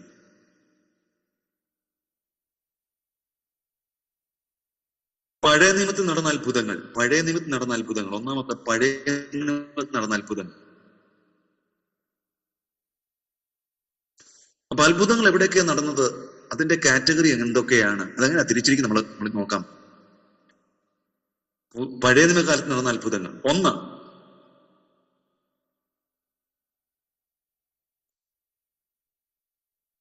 ഇസ്രായേൽ ജനം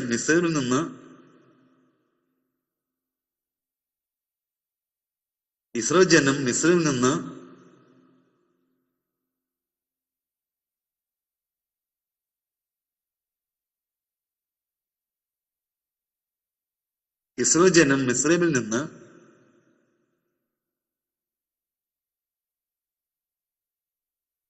പുറപ്പെടുന്ന സമയത്ത് അതായത് മിസ്രൈമിലും മരുഭൂമിയിലും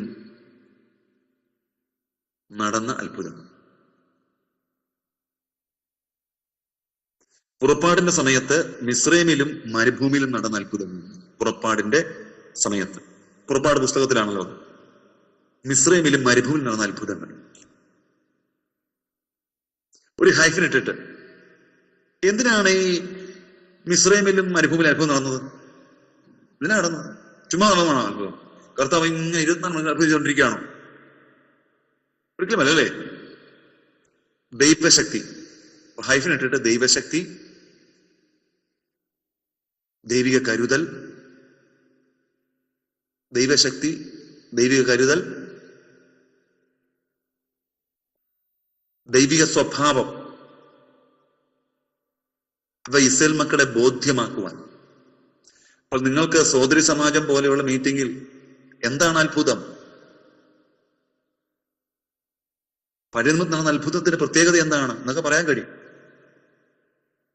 നിങ്ങൾ കൂടുതൽ ഈ അത്ഭുതത്തെ കുറിച്ചൊക്കെ ആണല്ലോ കൂടുതൽ പ്രസംഗിക്കാറുണ്ട്, അല്ലെ? സോദരി സമാജത്തിലൊക്കെ, അല്ലെങ്കിൽ ലേഡീസ് മീറ്റിംഗ്, അല്ലെങ്കിൽ സഹോദരിമാരുടെ മീറ്റിംഗ്. അപ്പൊ പുറപ്പാടിന്റെ സമയത്ത് മിസ്രൈമിലും മരുഭൂമിയിൽ അത്ഭുതം ചെയ്തു. അപ്പൊ നിങ്ങൾ പ്രസംഗിക്കുക, ദൈവം ഒരു അത്ഭുതം ചെയ്യുന്ന ദൈവമാണ്, അവൻ അത്ഭുത മന്ത്രിയാണ്, അവൻ യായിറോസിന്റെ മകളെ ഉയർപ്പിച്ചു എന്നൊരു വിഷയം എടുത്ത് പ്രസംഗിക്കുക. അത് അത്ഭുതമല്ലേ? അല്ലേ? അത്ഭുതമാണ്. അപ്പൊ അത്ഭുതം പറ്റി പറയുമ്പോൾ വെറുതെ ഓടിച്ചെന്ന് അത്ഭുതത്തെ പറ്റി പറയരുത്. എന്താണ് അത്ഭുതം? അത്ഭുതത്തെ ബൈബിൾ അത്ഭുതങ്ങളെ പലതായി തിരിച്ചിട്ടുണ്ട്. പഴയ നിമിത്തം നടന്ന അത്ഭുതങ്ങൾ അത് പുറപ്പാടിന്റെ സമയത്ത് മിസ്രൈമിലും മരുഭൂമിയിലും. അത് ദൈവത്തിന്റെ ശക്തി, ദൈവ സ്വഭാവം, ദൈവിക കരുതൽ, ഇവ ദൈവമക്കളെ ബോധ്യപ്പെടുത്തുക. കാരണം 400 സംവത്സരമായി അടിമനുഖത്തിൽ പാർക്കുകയാണ്. ദൈവമായിട്ട് യാതൊരു ബന്ധവും ഉണ്ടായിരുന്നില്ല അവർക്ക്, എല്ലാവർക്കും. ചിലർക്ക് ഉണ്ടായിരുന്നു കാണും. അപ്പൊ ദൈവത്തിന്റെ സ്വഭാവം അറിയത്തില്ല, ദൈവത്തിന്റെ മഹത്വം അറിയത്തില്ല, ദൈവത്തിന്റെ പ്രവൃത്തി അറിയത്തില്ല, ഒന്നും അറിയത്തില്ല. അപ്പൊ ഇത് മനസ്സിലാക്കാൻ വേണ്ടി, ഞാൻ സർവശക്തനായ ദൈവമാണെന്ന് മനസ്സിലാക്കാൻ വേണ്ടി ഇതെന്നറിയാമോ, മരുഭൂമിയിൽ അവൻ മന്നയൊരുക്കിയെന്ന് കാണുവാൻ കഴിയുന്നു. 10 ബാധകളിലൂടെ ജനത്തെ സന്ദർശിച്ചെന്ന് കാണുവാൻ കഴിയുന്നു. എന്തിനാണെന്നറിയാമോ? മോശ ദൈവസന്നിധിയിൽ നിൽക്കുന്ന സമയത്ത് മോശയോട് ദൈവം പറയുന്നു, നിങ്ങളുടെ പിതാക്കന്മാരായ അബ്രഹാമിന്റെയും ഇസ്ഹാക്കിന്റെയും യാക്കോബിന്റെ ദൈവം എനിക്ക് വെളിപ്പെട്ടു. അതുകൊണ്ട് നമ്മൾക്ക് ഇവിടെ നിന്നും നമ്മൾ പുറപ്പെട്ട് നമ്മുടെ സ്വന്തം ജനത്തിന്റെ, നമ്മുടെ സ്വന്തം സ്ഥലത്തേക്ക്, ദൈവം വാഗ്ദത്തം ചെയ്ത സ്ഥലത്തേക്ക് പോകണമെന്ന് മോശയോട് ദൈവം പറയുമ്പോൾ മോശ ദൈവത്തോട് ചോദിക്കുന്ന ചോദ്യമുണ്ട്, ദൈവമേ, ഞാൻ പറഞ്ഞവർ വിശ്വസിക്കുമോ? ഹല്ലേലൂയ. അതിന് അടയാളം ഉണ്ടെന്ന് ചോദിക്കുമ്പോൾ ദൈവം അവന് കൊടുക്കുന്ന 2 അടയാളമാണ്. ഒന്ന്, ദൈവം കൊടുക്കുന്ന അടയാളമാണ് അവന്റെ കയ്യിരിക്കുന്ന ആ വടി നീ താഴേക്കിടുമ്പോൾ സർപ്പമാകുമെന്ന് പറയുക. അവന്റെ കൈ അവന്റെ മാറത്തിടുമ്പോൾ അത് വെളുത്ത് കുഷ്ഠം പോലെ ആ രീതിയിൽ ആയിത്തീരുമെന്ന് 2 അടയാളം അവന് കൊടുക്കുകയാണ്. അപ്പോൾ ആർക്ക് ദൈവത്തെ, ഒരു ലൗകിക മനുഷ്യന്, ദൈവത്തെ അറിയാത്തൊരു മനുഷ്യന് വിശ്വസിക്കണമെങ്കിൽ, അവൻ ദൈവത്തെക്കുറിച്ച് മനസ്സിലാക്കണമെങ്കിൽ, ദൈവം എന്ത് അറിയാമോ, ദൈവത്തിന്റെ ഈ അത്ഭുത പ്രവൃത്തികളിലൂടെ ദൈവം അവന്റെ ഹൃദയത്തിന് മനസ്സിലാക്കി കൊടുക്കുക എന്ന രീതിയുണ്ട്, ദൈവത്തിന് ഉണ്ടെന്നുള്ള കാര്യം ബൈബിളൊക്കെ അറിവുണ്ട്. അപ്പൊ പഴയ നിമിത്തം അത്ഭുതങ്ങൾ: 1, പുറപ്പാടിന്റെ സമയത്ത് മിസ്രൈമിലും മരുഭൂമിയിലും. 2, പ്രവാചക കാലഘട്ടത്തിൽ പ്രവാചക കാലഘട്ടത്തിൽ ഏലിയാവിന്റെയും ഏലീശയുടെയും കാലഘട്ടം. എത്ര അത്ഭുതം നടന്നു അല്ലേ? സ്വർഗ്ഗം തീ ഇറങ്ങി, അത്ഭുതമല്ലേ? പഥ്യമല്ലാത്ത വെള്ളത്തെ പഥ്യമാക്കി തീർത്തു. മഴു വെള്ളത്തിൽ പോയപ്പോൾ അത് കമ്പ് വെട്ടി അതിലേക്ക് എറിഞ്ഞപ്പോൾ അത് പൊങ്ങി വന്നു. അങ്ങനെ ഒത്തിരി അത്ഭുതം നടന്നിട്ടുണ്ട് പ്രവാചകന്മാരുടെ കാലഘട്ടങ്ങളിൽ. ഹൈഫനിട്ടിട്ട് യഥാർത്ഥ ദൈവവിശ്വാസം പുനഃസ്ഥാപിക്കുവാനാണ് ഈ അത്ഭുതം നടന്നത്. അപ്പൊ പ്രവാചക കാലഘട്ടത്തിൽ നടന്ന അത്ഭുതം എന്ന് പറഞ്ഞ യഥാർത്ഥ വിശ്വാസം പുനഃസ്ഥാപിക്കുവാൻ.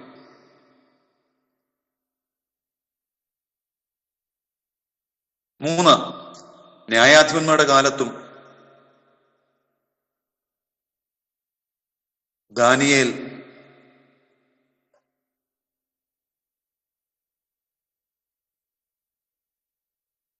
യോന എന്നിവരുടെ കാലത്തും ചില അത്ഭുതങ്ങൾ നടന്നു. ന്യായാധിപന്മാരുടെ കാലത്തും ദാനിയേൽ, യോന എന്നീ പ്രവാചകന്മാരുടെ കാലത്തും ചില അത്ഭുതങ്ങൾ നടന്നു. എന്തിനാണെന്നറിയാമോ? അവരെ ശത്രുവിന്റെ കരങ്ങളിൽ നിന്ന് രക്ഷിപ്പാൻ. അപ്പൊ പഴയ നിയമകാലത്ത് നടന്ന അത്ഭുതങ്ങൾ 3 തിരിച്ചിരിക്കുന്നു. പുറപ്പാട് സമയത്ത്, പ്രവാചക കാലഘട്ടങ്ങളിൽ, ന്യായാധിപന്മാരുടെ കാലഘട്ടം. ബാക്കി നടന്നിട്ടുണ്ട് ചെറിയ ചെറിയ അത്ഭുതങ്ങൾ നടന്നിട്ടുള്ളൂ. പ്രധാനപ്പെട്ട ഈ 3 കാലത്താണ്. അടുത്ത പുതിയ നിമിത്തം നടന്ന അത്ഭുതങ്ങൾ.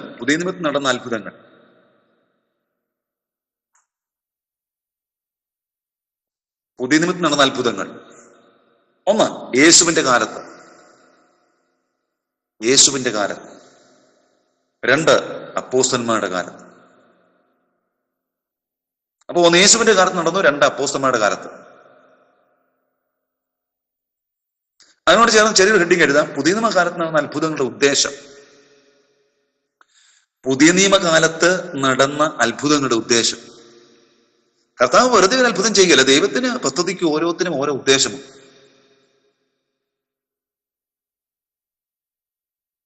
പുതിയ നിയമകാലത്ത് നടന്ന അത്ഭുതങ്ങളുടെ ഉദ്ദേശം.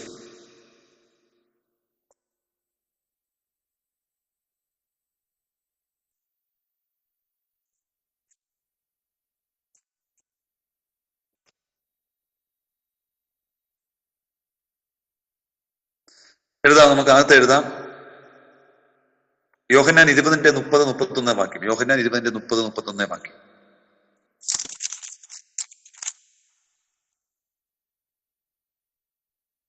ഒന്ന് വായിച്ചിട്ട് ഒരാള്. യോഹന്നാൻ 20:30-31.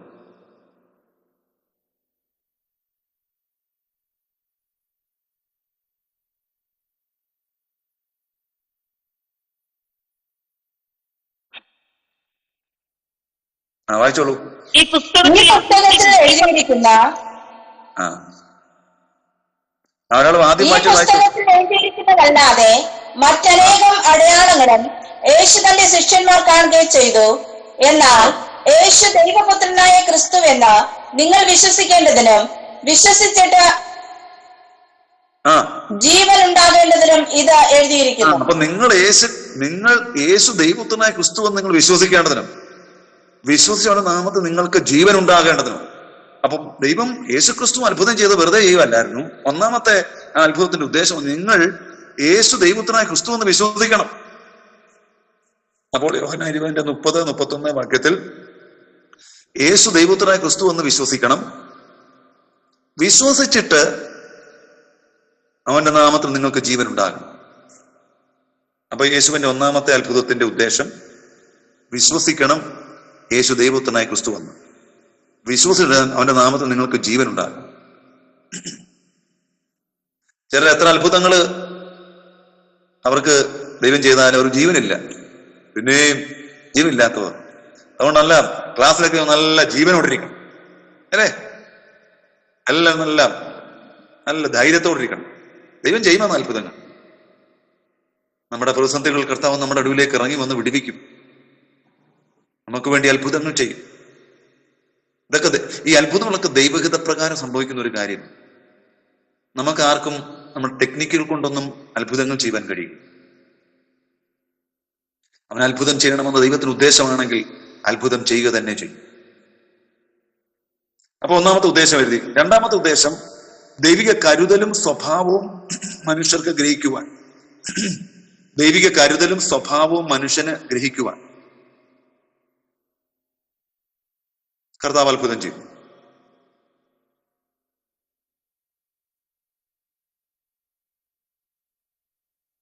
നയ്യൻ പട്ടത്തിലെ വിധവയ്ക്ക് വേണ്ടി അത്ഭുതം ചെയ്ത ദൈവത്തിന്റെ കരുതൽ മനസ്സിലാക്കാൻ വേണ്ടി ദൈവത്തിന്റെ സ്വഭാവം. യോഹന്നാൻ 11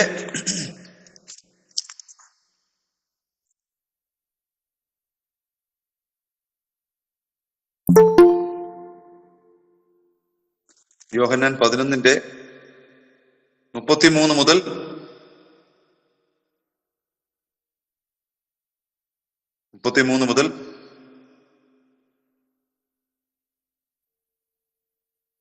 43 വരെ ദൈവിക കരുതൽ, ദൈവ സ്വഭാവം. കാരണം യേശുക്രിസ്തു ദൈവമാണെന്ന് തന്നെ വെളിപ്പെടുത്തുകയായിരുന്നു അത്ഭുതങ്ങളിലൂടെ. മരിച്ചവർ ഉയർക്കുന്നതിലൂടെ അത്ഭുതം ചെയ്യുന്ന കർത്താവ് ജീവനുള്ള ദൈവമാണെന്ന് വെളിപ്പെടുത്തുകയായിരുന്നു. മൂന്നാമത് യേശുക്രിസ്തുവിന്റെ ദൈവത്വം ഗ്രഹിക്കുവാൻ. യേശുക്രിസ്തുവിന്റെ ദൈവത്വം ഗ്രഹിക്കുവാൻ.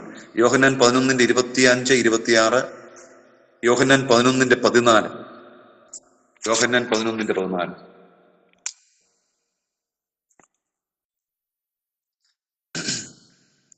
അടുത്തത് അതിന് താഴെയായിട്ടൊരു 1-2 വാക്യം എഴുതാം.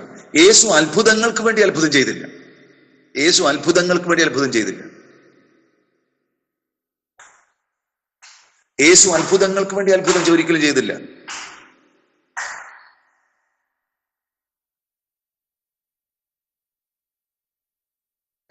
നസറത്തിൽ അത്ഭുതങ്ങൾ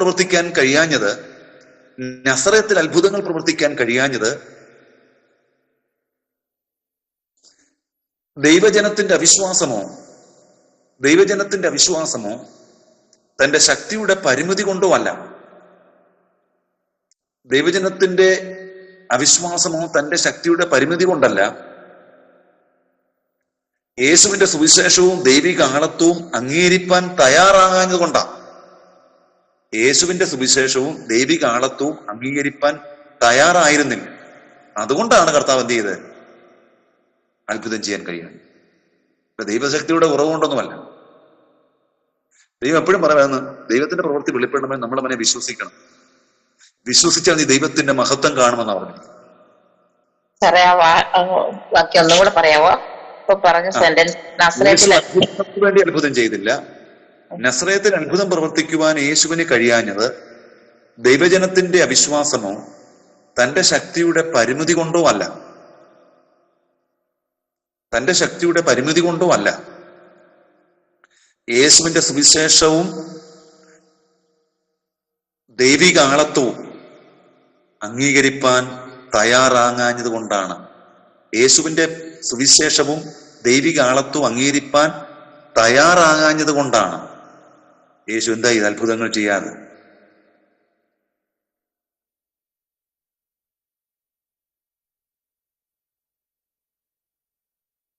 അടുത്തതൂടെ എഴുതാം.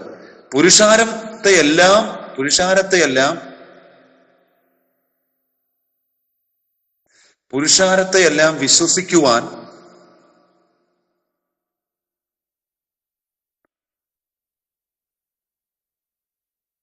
അവര് പറയുന്ന സമയത്ത് അത്ഭുതം പ്രവർത്തിക്കുക എന്നത് ക്രിസ്തുവിന്റെ ദൗത്യത്തിന്റെ ഭാഗമായിരുന്നില്ല. പുരുഷാരത്തെയെല്ലാം വിശ്വസിപ്പാൻ അവർ പറയുന്ന സമയത്ത് അത്ഭുതം പ്രവർത്തിക്കുക എന്നത് ക്രിസ്തുവിന്റെ ദൗത്യത്തിന്റെ ഭാഗമായിരുന്നില്ല.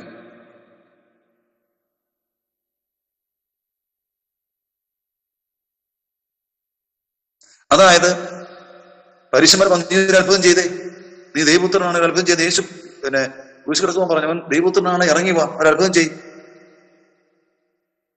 ചിലർ വന്ന് പറഞ്ഞു ഈ അത്ഭുതം ചെയ്യാൻ വിശ്വസിക്കാന്ന് പറഞ്ഞു. അത് വിശ്വസിക്കാൻ വേണ്ടിയൊന്നുമല്ല, കർത്താവിനെ പരീക്ഷിക്കുകയായി. അടുത്ത ഹെഡിങ്, യേശുക്രിസ്തു ചെയ്ത അത്ഭുതങ്ങളുടെ സ്വഭാവം അനുസരിച്ച് അഞ്ചായി തിരിക്കുക. യേശുക്രിസ്തു അങ്ങനെ എഴുതാം. യേശുക്രിസ്തു അത്ഭുതങ്ങളെ അവയുടെ സ്വഭാവം അനുസരിച്ച് അഞ്ചായി തിരിച്ചിരിക്കുന്നു. യേശുക്രിസ്തു അത്ഭുതങ്ങളെ അവയുടെ സ്വഭാവം അനുസരിച്ച് അഞ്ചായി തിരിച്ചിരിക്കുന്നു. ഒന്ന്, പ്രകൃതിയുടെ മേൽ നടന്ന അത്ഭുതങ്ങൾ.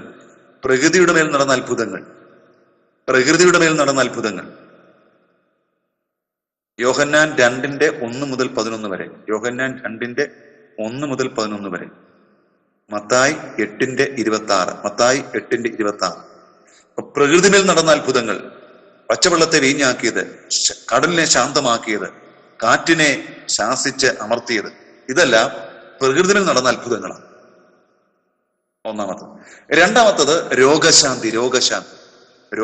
യേശു രോഗശാന്തി കൊടുത്തു, രോഗികളെ സൗഖ്യമാക്കി. ലൂക്കോസ് 4:31-37 വരെ. ലൂക്കോസ് 4:31-37 വരെ. ഇന്നും യേശു ക്ഷമിക്കണം, ആ ഒരു റെഫറൻസ് അതല്ല. യോഹന്നാൻ 5:4-11 വരെ. രോഗശാന്തിയുടെ ഭാഗത്ത് യോഹന്നാൻ 5:4-11 വരെ രോഗശാന്തി. പ്രകൃതിയിൽ നടന്ന അത്ഭുതങ്ങൾ, രോഗശാന്തി, യോഹന്നാൻ 5:4-11 വരെ. അടുത്തത് ഭൂതബാധിതരെ സൗഖ്യമാക്കിയത്. മൂന്നാമത്തത് ലൂക്കോസ് 4:31-37 വരെ. ഭൂതബാധിതരെ സൗഖ്യമാക്കിയത്. നമ്മൾ അതിന് ഷോർട്ടായിട്ട് പറയും ഭൂതശാന്തി എന്ന് പറയും. ഭൂതബാധിതരെ സൗഖ്യമാക്കിയത് ലൂക്കോസ് 4:31-37 വരെ. അടുത്തത് മരിച്ചവരെ ഉയർപ്പിച്ചത്.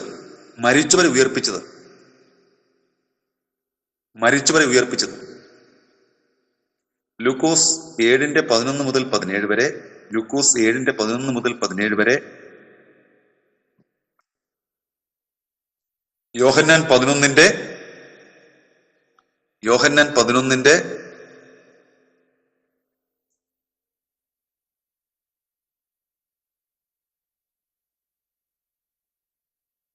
യോഹന്നാൻ 11:33 മുതൽ 44 വരെ, 33 മുതൽ 44 വരെ.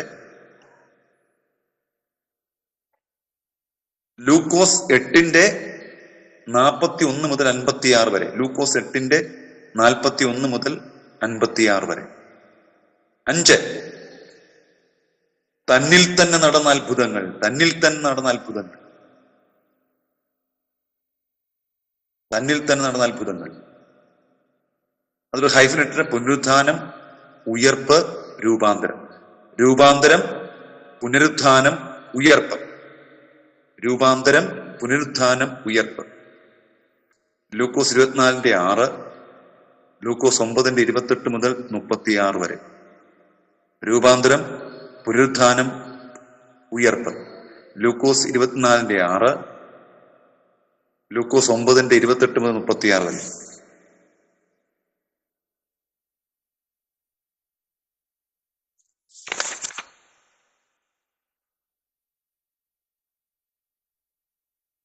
അടുത്തത് പൗലോസിന്റെ രണ്ടാമത്തെ സന്ദേശം. പത്രോസിന്റെ രണ്ടാമത്തെ സന്ദേശം. പത്രോസിന്റെ ഒന്നാമത്തെ സന്ദേശം നമ്മൾ പറഞ്ഞു, പ്രവൃത്തി 2:14-36 വരെ. ഇത് പത്രോസിന്റെ രണ്ടാമത്തെ സന്ദേശം. പത്രോസിന്റെ രണ്ടാമത്തെ സന്ദേശമാണ് അടുത്തത്. നമുക്കത് 3-ാം അധ്യായത്തിൽ കാണുവാൻ കഴിയുന്നുണ്ട്. ഈ അത്ഭുതം നടന്നു കഴിഞ്ഞപ്പോൾ വലിയ വിഷയമുണ്ടായി. പത്രോസിന്റെ രണ്ടാമത്തെ സന്ദേശം 3-ാം അധ്യായം 11 മുതൽ 25 വരെ. 3-ാം അധ്യായം 11 മുതൽ 25 വരെ.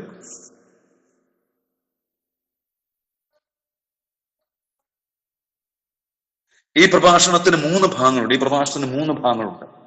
പ്രഭാഷണത്തിന് 3 ഭാഗമുണ്ട്.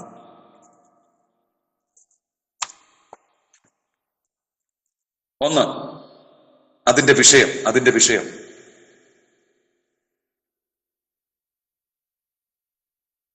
3-ാം അധ്യായം 12 മുതൽ 18 വരെയാണ്.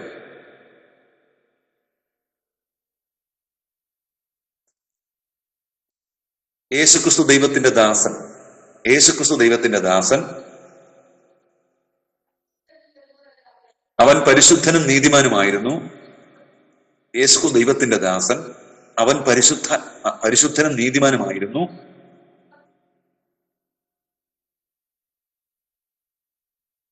ജീവനായവനെ നിങ്ങൾ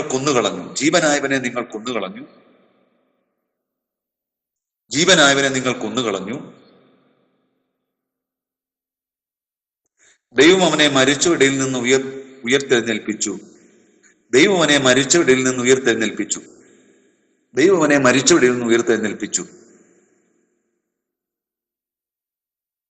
അതിന് ഞങ്ങൾ സാക്ഷികൾ.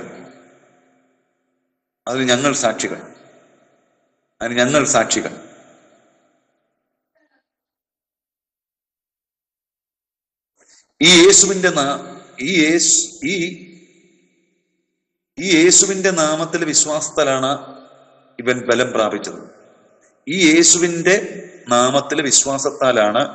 ബലം പ്രാപിച്ചത്. ഇത്രയുമായിരുന്നു രണ്ടാമത്തെ പ്രഭാഷണ വിഷയം എന്ന് പറയും. അത് നമുക്ക് ഏതാണ്ട് 11 മുതൽ കാണുവാൻ കഴിയുന്നുണ്ട്. 11 മുതൽ. ഇപ്പൊ രണ്ടാമത്തത്, അപ്പൊ അതിന്റെ വിഷയം പറഞ്ഞു. രണ്ടാമത്തത് മാനസാന്തരത്തിലുള്ള ആഹ്വാനം.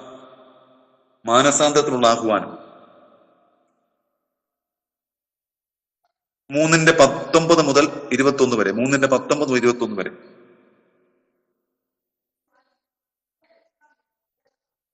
പാപക്ഷമ പ്രാപിക്കാൻ മാനസാന്തരപ്പെടണം.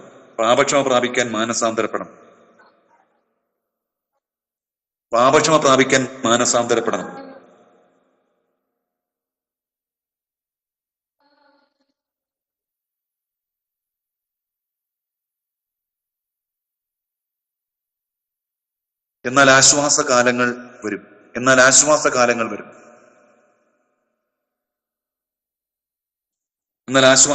വരും. യേശുക്രിസ്തു വാഗ്ദത്ത മശികയാണ്.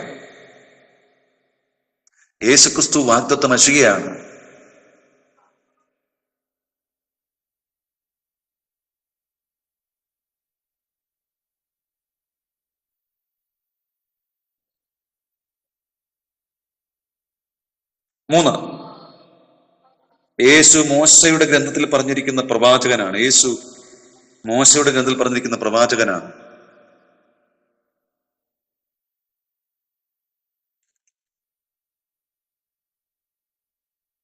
22-23 വാക്യം. 3:22-23. അങ്ങനെ 3-ാമത്തെ അധ്യായം നമ്മൾ കഴിഞ്ഞു. ഇനി 4-ാമത്തെ അധ്യായത്തിലേക്ക് വരുന്നു. 4-ാമത്തെ അധ്യായം, 4th chapter.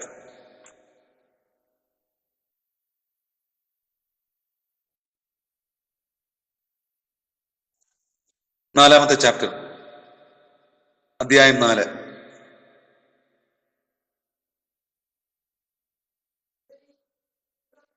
അതിനെ വളരെ പ്രധാനപ്പെട്ട ഭാഗമെന്ന് 1-ാമത്തെ ഭാഗം പത്രോസും യോഹന്നാനും തടവിൽ.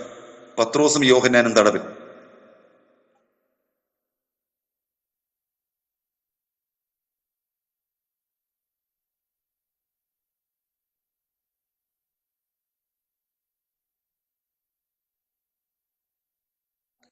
നാലാം അധ്യായത്തിന്റെ 1 മുതൽ 4 വരെയുള്ള വാക്യം ഒരാൾക്ക് വായിക്കാം. 4-ാം അധ്യായം 1 മുതൽ 4 വരെയുള്ള വാക്യം.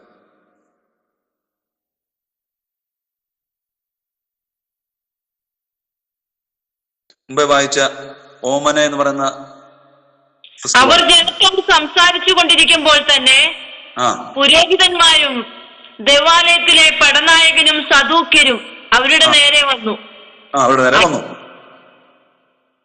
വായിച്ചോളൂ. അവർ ജനത്തെ ഉപദേശിക്കാനും മരിച്ചവരിൽ നിന്നുള്ള പുനരുദ്ധാനത്തെ യേശുവിന്റെ ദൃഷ്ടാന്തത്താൽ അറിയിക്കാനും നീരസപ്പെട്ടു. അവരെ പിടിച്ചു വൈകുന്നേരമാകൊണ്ട് പിറ്റന്നാൾ വരെ കാവലിലാക്കി. എന്നാൽ വചനം കേട്ടവരിൽ പലരും വിശ്വസിച്ചു. പുരുഷന്മാരുടെ എണ്ണം തന്നെ 5000-ഓളമായി. അപ്പൊ നമ്മള് ഈ അധ്യായത്തിന് ആദ്യമേ ആരംഭിക്കുമ്പോൾ തന്നെ ഈ ഒരു അത്ഭുതം നടന്നു കഴിഞ്ഞ് ഇവരെ ചോദ്യം ചെയ്യുന്നവര് പത്രോസ് അവൻ വീണ്ടും ഈ കാര്യത്തെ കുറിച്ച് പ്രസംഗിക്കുമ്പോൾ യേശുക്രിസ്തു ദൈവപുത്രൻ തന്നെയാണെന്നും നിങ്ങളാണ് അവനെ ക്രൂശിച്ചു കൊന്നതെന്നും അവനെ ഉയർത്തെഴുന്നേൽപ്പിച്ചു എന്നും ഈ യേശു ആണ് മോശയുടെ ഗ്രന്ഥങ്ങളിൽ എന്നെപ്പോലൊരു പ്രവാചകൻ എഴുന്നേൽപ്പിക്കുമെന്നുള്ള കാര്യങ്ങളൊക്കെ വിസ്തരമായി പറഞ്ഞുകൊണ്ട് പ്രസംഗിക്കുക. അങ്ങനെ സംസാരിച്ചുകൊണ്ടിരിക്കുമ്പോഴാണ് എന്താ ഉണ്ടാകുന്നറിയാമോ, പുരോഹിതന്മാരും ദേവാലയത്തിലെ പടനായകരും സാത്വികരും അവരുടെ നേരെ വരുന്നത്. അപ്പൊ 3 കൂട്ടർ അവരുടെ നേരെ വരുന്നു. 1 പുരോഹിതന്മാര്, ദേവാലയത്തിലെ പടനായകര്, സദൂക്യർ. അവർ നേരെ വരുന്നു. അവർ നേരെ എന്ത് ചെയ്യും? അവരെ പിടിച്ചെന്ത് ചെയ്യുന്നു? അവരെ തടവിലാക്കും. ഈ 3 പേരുടെ നേതൃത്വത്തിലാണ് മുമ്പോട്ട് പോകുന്ന തടവിലാക്കുന്നത്. അപ്പോൾ ഇവിടെ പറഞ്ഞിരിക്കുന്ന ഈ 3 പേരെ കുറിച്ച് നമുക്കൊരു ഷോർട്ടായിട്ട് നമുക്കൊരു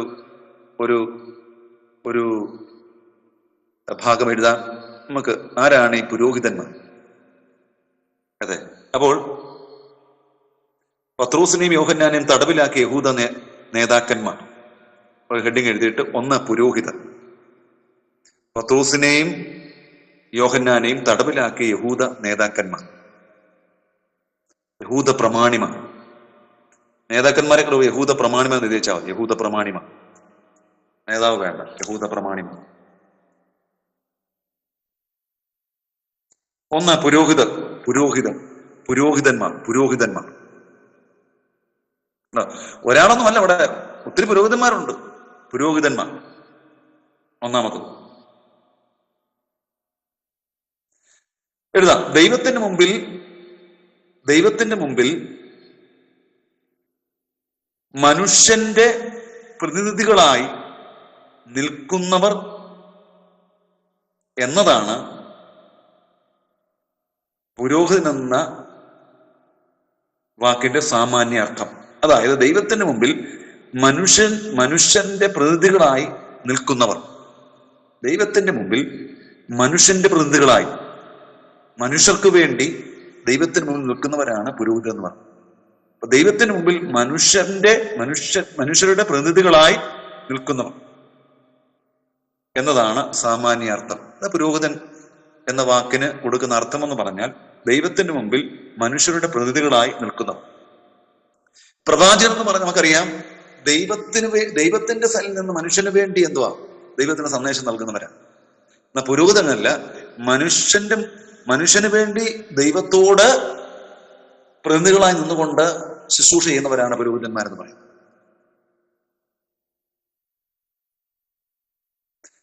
മോശയുടെ കാലത്തിന് മുമ്പ് മോശയുടെ കാലത്തിന് മുമ്പ്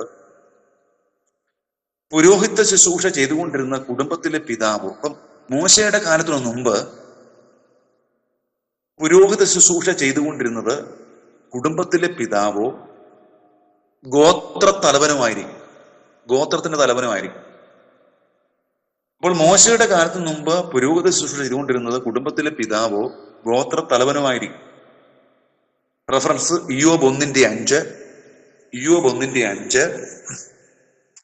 ഉൽപ്പത്തി 13:18,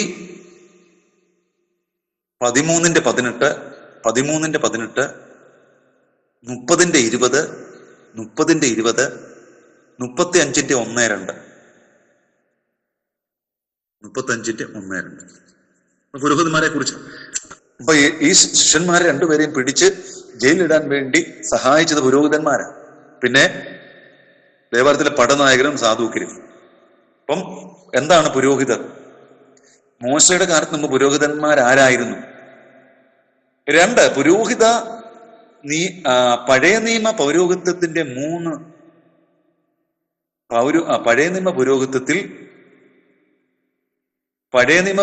പൗരോഹിത്യത്തിൽ അന്തർലീനമായ 3 കാര്യങ്ങൾ.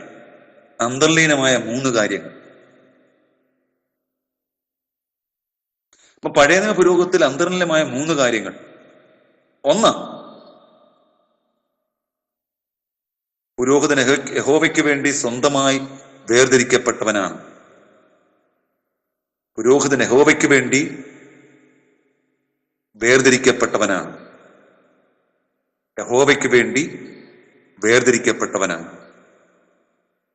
ഈ ഹൈമേറ്റർ ഇത് പദവിയെ കാണിക്കുക. യഹോവയ്ക്ക് വേണ്ടി വേർതിരിക്കപ്പെട്ടവൻ, ഇത് പദവിയെ കാണിക്കുന്നു. 2, വിശുദ്ധൻ. ഒരു ഹൈഫിനിട്ട് ഇത് യോഗ്യതയെ കാണിക്കുന്നു. ഇത് യോഗ്യതയെ കാണിക്കുന്നു. 3, ദൈവസന്നിധിയിലേക്ക് അടുത്തു വരാൻ അനുവാദമുള്ളവർ.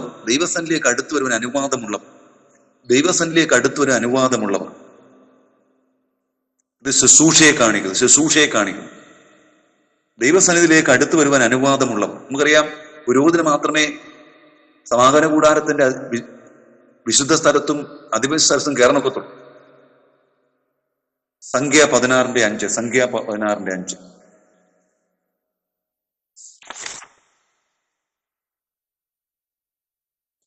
അടുത്ത പുരോഹിതന്റെ കർത്തവ്യങ്ങൾ.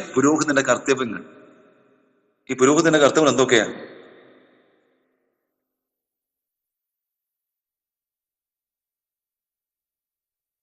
പുരോഹിതന്റെ കർത്തവ്യങ്ങൾ. 1, ന്യായപ്രമാണത്തിൽ പറഞ്ഞിരിക്കുന്ന പൗരോഹിത്യ കർമ്മങ്ങൾ ചെയ്യുക.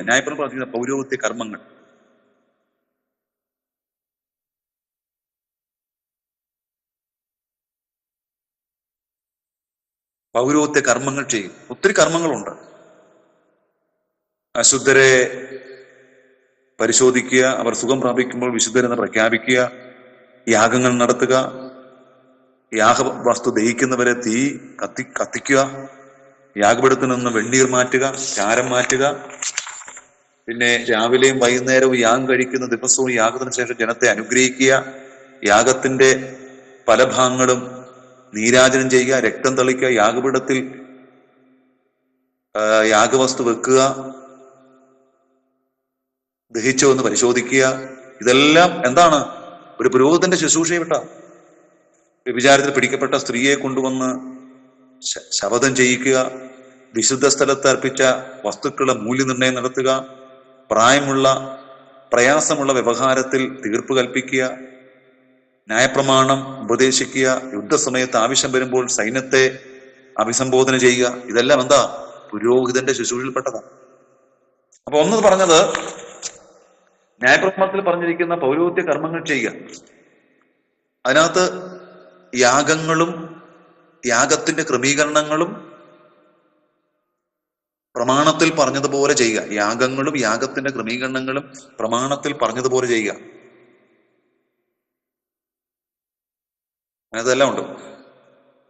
ബ്രാക്കറ്റിൽ റഫറൻസ് പുറപ്പാട് 29:38 മുതൽ 44 വരെ, പുറപ്പാട് 29:38 മുതൽ 44 വരെ, ലേവ്യാപുസ്തകം 9:22, ലേവ്യാപുസ്തകം 9:22, സംഖ്യ 6:23 മുതൽ 27 വരെ.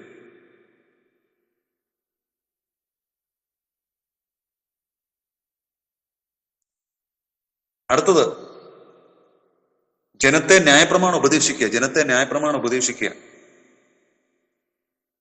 ആവർത്തനം 20:2 മുതൽ, ആവർത്തനം 20:2 മുതൽ.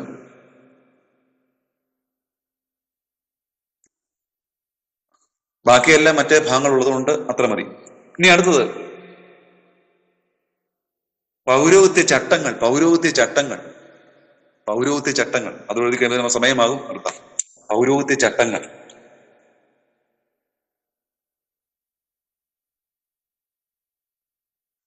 ഒന്നാമത്തത് വിശുദ്ധ സ്ഥലത്തിന്റെ സംരക്ഷകനും, വിശുദ്ധ സ്ഥലത്തിന്റെ സംരക്ഷകനും അതിനായി ശുദ്ധീകരിക്കപ്പെട്ടവരുമാണ്. വിശുദ്ധ സ്ഥലത്തിന്റെ സംരക്ഷകനും അതിനായി ശുദ്ധീകരിക്കപ്പെട്ടവരുമാണ്. പൗരോഹിത്യ ചട്ടം ചുമ്മാ ഒന്നുമല്ല. ഒരു ശുശ്രൂഷയുടെ ചട്ടമുണ്ട്. ഒരു സഭയെ ശുദ്ധിയോടെ നടത്താൻ അവനെ ഏൽപ്പിക്കപ്പെട്ടിരിക്കുക ഒരു ശുശ്രൂഷകന്. എന്നാൽ ഇപ്പോൾ പലപ്പോഴും വിശ്വാസികൾ കയറി അങ്ങ് മേയുന്നായിട്ടാണ് പലപ്പോഴും കാണാൻ കഴിയുന്നത്. അവരതൊന്നും മനസ്സിലാക്കാൻ കഴിയുന്നില്ല. അങ്ങനെ ഒരിക്കലും പോകാൻ പാടില്ല. അപ്പൊ സഭ കൂടുമ്പോൾ വിശുദ്ധ ദൈവത്തിന്റെ സാന്നിധ്യം ഇറങ്ങും. അവിടെ വിശുദ്ധ സ്ഥലമായി മാറ്റപ്പെടുക. ആ സ്ഥലത്തിന്റെ പ്രത്യേകതയല്ല, ദൈവ സാന്നിധ്യം ഇറങ്ങുന്നത് കൊണ്ട്. ഹോരേബിൽ അതേ ആ സ്ഥലത്തേക്ക് ദൈവ സാന്നിധ്യം ഇറങ്ങിയപ്പോൾ നമുക്കറിയാം അവിടെ കൊടുത്തിരിക്കുന്നത് ആ മുൾപടർപ്പിൽ അഗ്നി കത്തിക്കൊണ്ടിരുന്നു, പക്ഷെ വെന്തു പോകുന്നില്ല. അപ്പോൾ അവിടെ നിന്ന് ശബ്ദം കേൾക്കുന്നു, മോശെ മോശെ നിൽക്കുന്ന സ്ഥലം വിശുദ്ധ ഭൂമി ആകിയാൽ നിന്റെ കാലിൽ നിന്ന് ചെരുപ്പഴിച്ചു കളയുക എന്ന് പറഞ്ഞാൽ ദൈവ സാന്നിധ്യം ഇറങ്ങി എന്ന് വരുന്ന ആ ഒരു കൂട്ടായ്മ എന്ന് പറഞ്ഞ ദൈവത്തിന്റെ വിശുദ്ധിയുടെ സാന്നിധ്യം ഇറങ്ങി വന്നിരിക്കുകയാണ്. അപ്പോൾ അവിടെ അതിന് ഉത്തരവാദിത്വം നമ്മൊരു പുരോഹിതനാണ്, ഒരു ശുശ്രൂഷകനാണ് എന്ന കാര്യം മറന്നു പോകുന്നു. ആരാധന കൂടുമ്പോഴും കർത്തമേശ നടക്കുമ്പോഴൊക്കെ അതുകൊണ്ട് അധരങ്ങൾ വളരെ എന്ത് ചെയ്യണം, ഒന്നും എന്തെങ്കിലും കാര്യം ചോദിക്കാനുണ്ടല്ലോ, ആരാധന എല്ലാം കഴിഞ്ഞ് നമുക്ക് ചോദിക്കാമല്ലോ. അല്ലെങ്കിൽ എന്താണെന്നറിയാമോ, ദൈവത്തിന്റെ കരം നമുക്ക് ഭാരമായി വരുമെന്ന് വചനം പറഞ്ഞു. അത് ഉടനെ നടക്കാത്ത പുതിയ നിയമത്തിൽ ഉടനെ ഒരു ശിക്ഷ നടക്കുന്നില്ല. അപ്പോൾ പുതിയ നിയമത്തിലെ ഏറ്റവും വലിയ ശിക്ഷ എന്ന് പറയുന്നത് ദൈവത്തിന്റെ സാന്നിധ്യം ദൈവം എടുത്തു കളയുക. ഈ സാന്നിധ്യം ഉണ്ടെങ്കിലേ പാപബോധം ഉണ്ടാകത്തുള്ളൂ. ഈ സാന്നിധ്യം ഉണ്ടെങ്കിലേ ആത്മപ്രകാശനം ഉണ്ടാകത്തുള്ളൂ. ഈ സാന്നിധ്യം ഉണ്ടെങ്കിലേ ഇൻസ്പിറേഷൻ ഉണ്ടാകത്തുള്ളൂ. ഈ ഫാൻ ഓഫ് ചെയ്ത് കഴിയുമ്പോഴും ഫാൻ കിടന്ന് കറങ്ങത്തില്ലേ? ഇല്ലേ? കുറെ നേരം കറങ്ങിയിട്ടില്ല നിൽക്കത്തുള്ളൂ.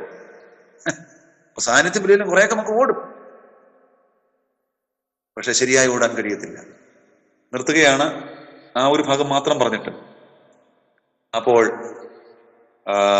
ചട്ടങ്ങൾ. അപ്പൊ ഒന്ന്, വിശുദ്ധ സ്ഥലത്തിന്റെ സംരക്ഷണം അതിനായി ശുദ്ധീകരിക്കും. 2, സ്വയം അശുദ്ധരാകാൻ പാടില്ല, സ്വയം അശുദ്ധരാകാൻ പാടില്ല. ലേവ്യാപുസ്തകം 21:1 മുതൽ 6 വരെ, ലേവ്യാപുസ്തകം 21:1 മുതൽ 6 വരെ.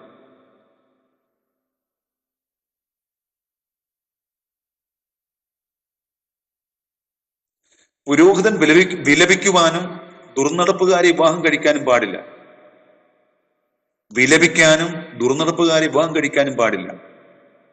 ലേവ്യ പുസ്തകം 21:10 മുതൽ 7 മുതൽ 12 വരെ, 7 മുതൽ 12 വരെ, 7 മുതൽ 12 വരെ. എന്നാൽ ഒരു കന്യകയെയോ പുരോഹിതന്റെ വിധവയോ വിവാഹം കഴിക്കാം. എന്നാൽ ഒരു കന്യകയെയോ പുരോഹിതന്റെ വിധവയോ വിവാഹം കഴിക്കാം. ലേവ്യ പുസ്തകം 21:14.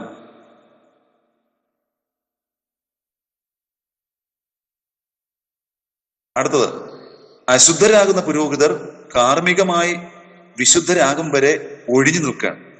അശുദ്ധരാകുന്ന പുരോഹിതർ കാർമ്മികമായി വിശുദ്ധരാകും വരെ ഒഴിഞ്ഞു നിൽക്കണം. ലേവ്യ പുസ്തകം 22:2 മുതൽ 7 വരെ.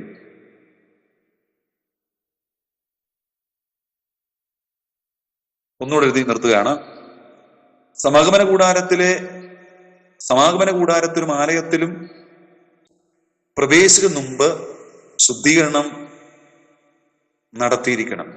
സമാഗമന കൂടാരത്തിലും ആലയത്തിലും പ്രവേശിക്കുന്ന മുമ്പ് ശുദ്ധീകരണം നടത്തിയിരിക്കണം. പുറപ്പാട് 17 പുറപ്പാട് 30 17 മുതൽ 21